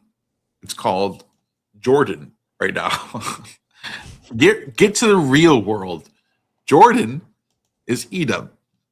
We're not Edom. We don't call ourselves Edom. We don't claim Edom.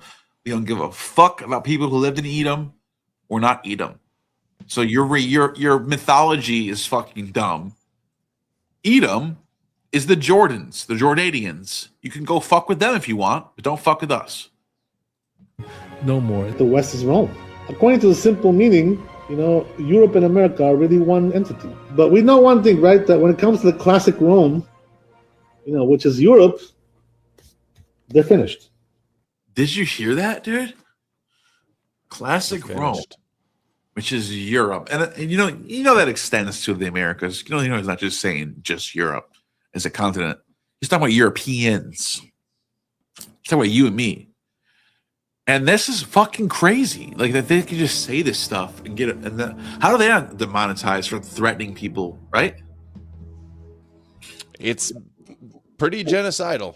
Alexander Victor 4,310 $2 super chat. Fun epiphany for God. Gnostic omni deus. Simple. What do you mean by that? Gnosticoi omni deus, the single one knowable God. Is that what you mean? Yeah. That's the idea. That's the Greek idea. That predates Judaism. Absolutely. Everyone knows that. Esav, Edom, is the implacable enemy of the Jew, and an identifying feature of it is that it's constantly morphing, changing, but it's really the same thing. It only appears different, but it's really that fourth horse that has just many different colors. It's really what we want it to be, is what you just said. It's really what here's the eagle part. Yeah, they just make it up as they go along. It's prophecy's not even real. It's just whatever they say it is and believe it is. Yeah. Their mark is eagle, and that's really the sign of the Romans and the Russians and the Americans and the Germans.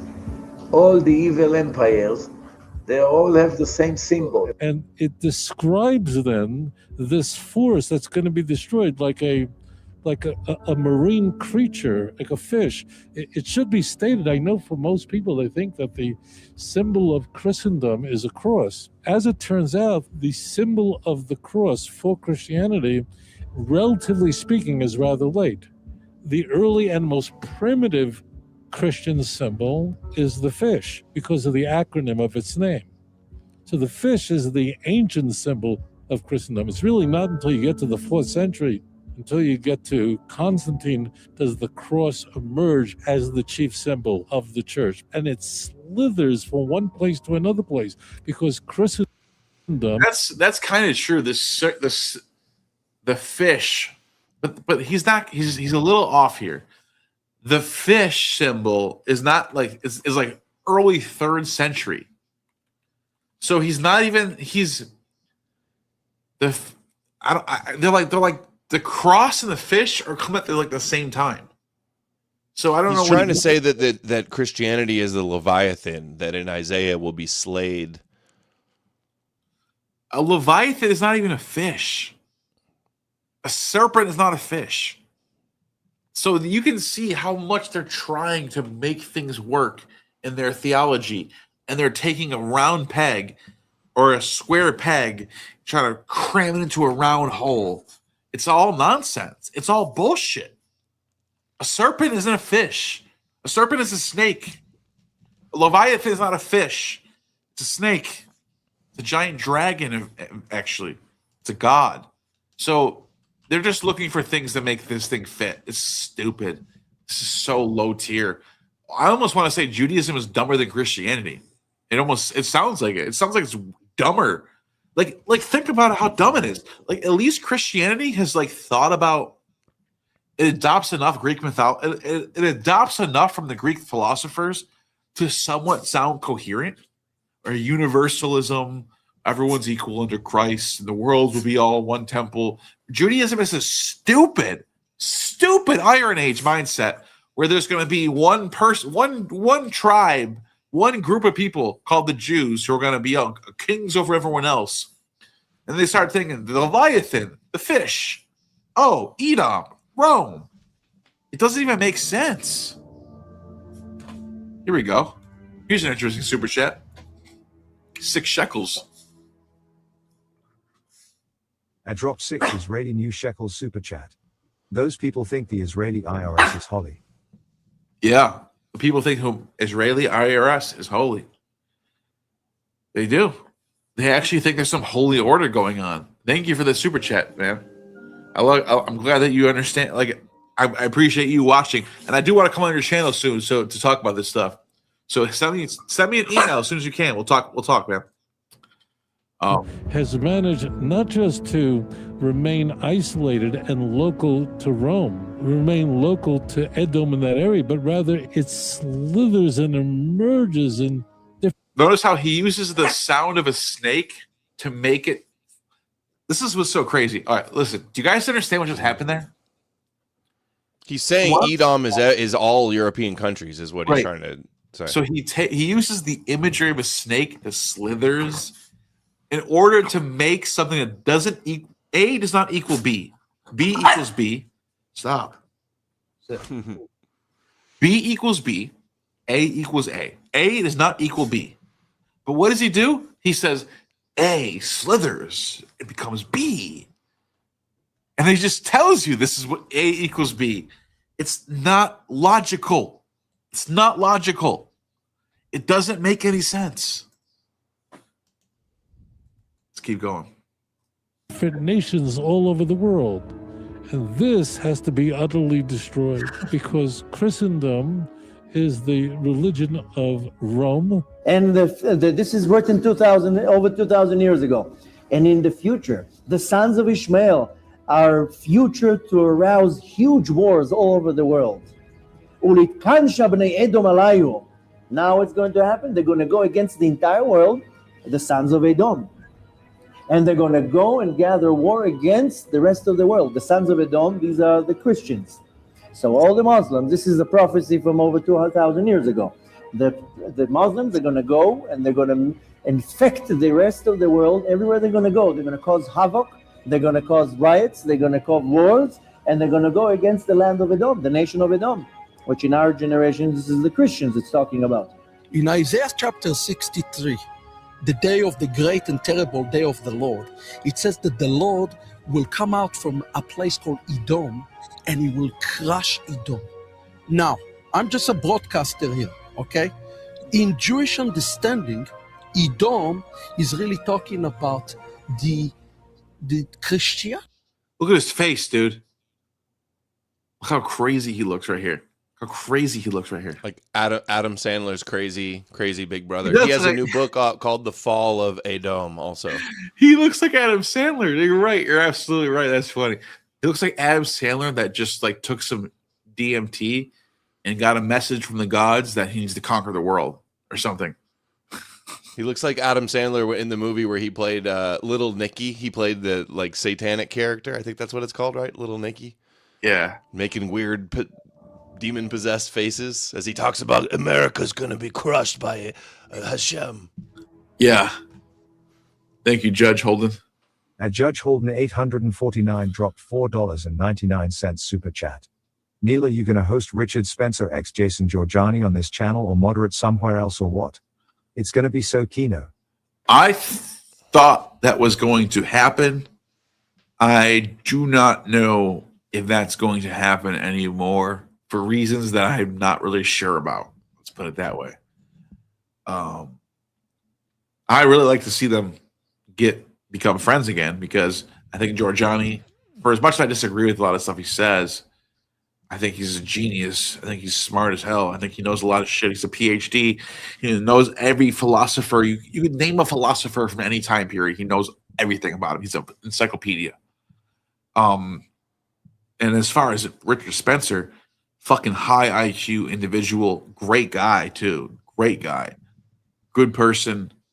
I met him. Was like, dude, fucking class A act, bro. Were they supposed to debate? Supposed to have a conversation on my channel. Apollonianism versus what? Zoroastrianism? Apollonianism and Prometheism. Prometheism. And for some reason, from what I've gathered, it's not going to happen. And I'm not really sure why. I'm not going to. I don't know. If I knew why, I would say it, but I don't really know. So it's just not. But no battle of the gods. Yeah, maybe later it'll happen. So we'll know. Who knows? We'll see. That's all I know for now. But how much time do you got left? We got time? We can finish this. How much more is in this one? We can go just finish this clip. Yeah, or just finish this little edit.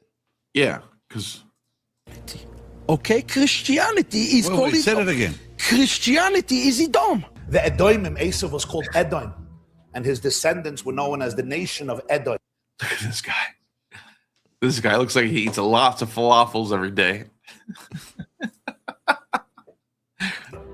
According to Chazal, Edom is the father of Rome, what would later become the Roman Empire. All the nation, all the mountains of the corpses of Edom, because of the vengeance that Hashem is going to take from them. Kadosh Baruch Hu will rise and will destroy completely the city of Edom and will completely uproot them. But regarding Esau, Edom, we stress their complete destruction and that God will throw them into the endless pit of darkness and oblivion. Regarding the total obliteration of Esav, we also have an entire book of Obadiah. In verse 18 of the single chapter of that book, we read as follows: Then the house of Jacob will be like fire, the house of Joseph a flame, and the house of Esau will be straw. They will set them alight and consume them. There will be no survivors from the house of Esau, for God has spoken. The third, this is called Nekama Bagoim, revenge on the nations that went against us for the last 4,000 or 5,000 years. Any nation, any person that went against the nation of the Jews is going to be a Nekama. It's going to be a revenge. What do you think about that so far? Revenge fantasy. They're very brazen how much they talk about this too. It's crazy, and they're all unite. It's just so. What I like about this clip that you put together is it's not just one guy. It's not just like you found one. Like, you know how people find one priest or one pastor who has some crazy ideas that every other Christian doesn't agree with. You're highlighting that this is something that's doctrinal in Judaism right now, right? These are high level. These are like the mainstream biblical scholars of Judaism. Am I wrong? Dude, see through it all. Almost every day he finds some new rabbi talking about destroying Edom. $1.99 super chat. This narcissistic ethno-cult just bought TikTok. Did they really? So TikTok went from China to Larry what? Ellison got TikTok. I wouldn't say rabbis got TikTok. Oh, okay. So he's Jewish though? Ellison, yeah, he's a Zionist. Of course he is. Anyways, all right, let's keep going. Hashem will take their blood back. The descendants of the enemies of our people that were enemies to our people from day first are still hating us in the commandment of their ancestors, the children of Esav that hates Yaakov, the children of Amalek that hates Yaakov, the children of all the ones that had that black bitterness instead of a soul, that black, dark, horrible, depressed, negative, and awful shadow as a poor replacement for soul. still hating us, still jealous, still don't know what to do with our goodness. To Christianity, to Edom, and that Christianity must be utterly destroyed. And that is how the full force of the Messianic age will arrive. The spiritual heirs of the Roman Empire is the Western world, United States of America, so the USA will last until Mashiach comes. So one of the things that has to happen is America has to fall. I mean, because the American-led world, the world order, that's the American-led order, is going to end. That's not the same as the very end that we read in the Bible. Right. So somehow we're going to see a collapse. I mean, America. That's one of the most influential Christians in America too, Jonathan Cahn. And that we. Him, yeah. What does he do? What is he? He's a messianic Jew that wrote a best-selling book called The Harbinger. He thinks America has to fall. Yeah, because of prophecy. Wow. That's fucked up, man. And you know also, like, Tovia, if it's not evil for Tovia to want to completely destroy Christianity, you can't say it's evil for us if we oppose Judaism. Yeah. Here we go. I dropped 15 Israeli new shekels super chat. There are other sects. They are not on TikTok. This political machine is literally Jewish blasphemy. Those are not people of the book or the books. There are other sects. They're not on TikTok. This political machine is literally Jewish blasphemy. Those are not people of the books. Yeah, I feel the same way if I was him. Anti-contrarian 3,788 dropped $5 super chat. Is Judaism not just an advanced form of voodoo in which they strike the doll since they cannot strike the man? A modern voodoo or ancient VR? Yeah, that's what it is. That's what's happening right now. With these modern, the rabbis we've shown tonight, at the very least, are like doing voodoo. They're so mad about the past. They don't want to accept what happened in the past, that their temple got destroyed and they had to be in diaspora for 2,000 years. So what they're doing is they're essentially doing voodoo. They're essentially hitting the doll with their sharp objects. This. They're trying to use the secret. They're using the power of negative thinking towards Edom. Yeah, they're essentially stabbing the microphone, saying, "This is Edom. We're gonna get him." Yeah, that's what's going on, right? It's good super chat. Let's keep going. Yeah, I think it's about at the end. Read in the Bible. So somehow we're going to see a collapse. I mean, America is strong, but not when they're going against 3-4 armies. It's going to take down Esau. Once we will leave this place, Hashem will bury America. That's what's going to happen. Not because I'm some kind of a prophet. I'm not giving you any prophecies here. I'm just describing to you a divine formula. That's bullshit. What do you think about that? That's the narrative, though. There's going to be a rise in anti-Semitism in Edom, and that they're going to have to make Aliyah and go back to Israel, and then God's going to punish the West for the history of persecution and the prophetic Esau hates Jacob narrative. Like I said earlier in the Talmud, that the two nations cannot coexist. So in order for Israel to fulfill their messianic ambitions, there has to be a fall of Edom. That's fucking sick, man. Dude, I'm hungry too. I'm so hungry. You're sitting here eating. I'm about to go get a burrito or something. No, it's all good. I went to the gym earlier and haven't eaten anything. But yeah, let's wrap it, dude. 3 hours. No, it's been 3 hours, man. Look, man, I gotta get you on more. I was thinking about this. The other day. I was like, I haven't had Adam on my channel like almost ever. He always has me on his channel. Why haven't I had my like? You got to come on more, bro. You got to do these more. Let's do it. Oh, you got the bulldog there. All good. Yeah, I have a Boston Terrier. That's supposed to be my dog, but we got to get our dogs to meet up, dude. So yeah, my dog's not very good. He's a little weird with other dogs, but yeah. Someone wrote, "Man, Neil getting it up in Florida this summer down the chicken sandwiches, nice." And then one more super chat. Are you splitting the super chat money with Goy Sayik? I might send you a no. We don't got to do that. That's not how we roll. You know how YouTube is? They take half that shit. Super chat money with Gorshiak. Yeah. No. But listen, man, I'm gonna have you on more often, dude. This was a huge success, obviously. Anything you want to promote, man? Like, look, there's still 800 people. There's still 100 people. Lots of people watching right now. Well, everybody's up late. Yeah. Oh wait, no. It looks like it's down at 500. It was at 900 earlier. It was at like 1,000. Now it's down a little bit. Yeah.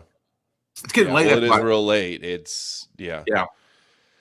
Yeah, KnowMoreNews.org. Follow me on Twitter is probably the best spot. Substack, all the links are there. The Jesus Deception on Amazon. Follow. We're posting. You're on YouTube. You're on Rumble, Odyssey. You're on all these platforms. Mm-hmm. Dude, go ahead and spreading the wealth. Every single one of them right now. The link's in the description right now for KnowMoreNews.org. Thank you. And I recommend this man, bro. He's been hated on. He's been canceled. He's been shit talked. And I look at I'm telling you, I co-sign this motherfucker right now. He's not who the people say he is. He's actually well balanced. He's well nuanced. He's well researched. I have nothing bad to say about you, bro. Seriously. Thank you. Appreciate that. Dude, I've been a fan of you for a long time. Your channel since it first started, I've been watching and subbed. Appreciate that, man. True Gnosis. Let's go. I look forward to your book too.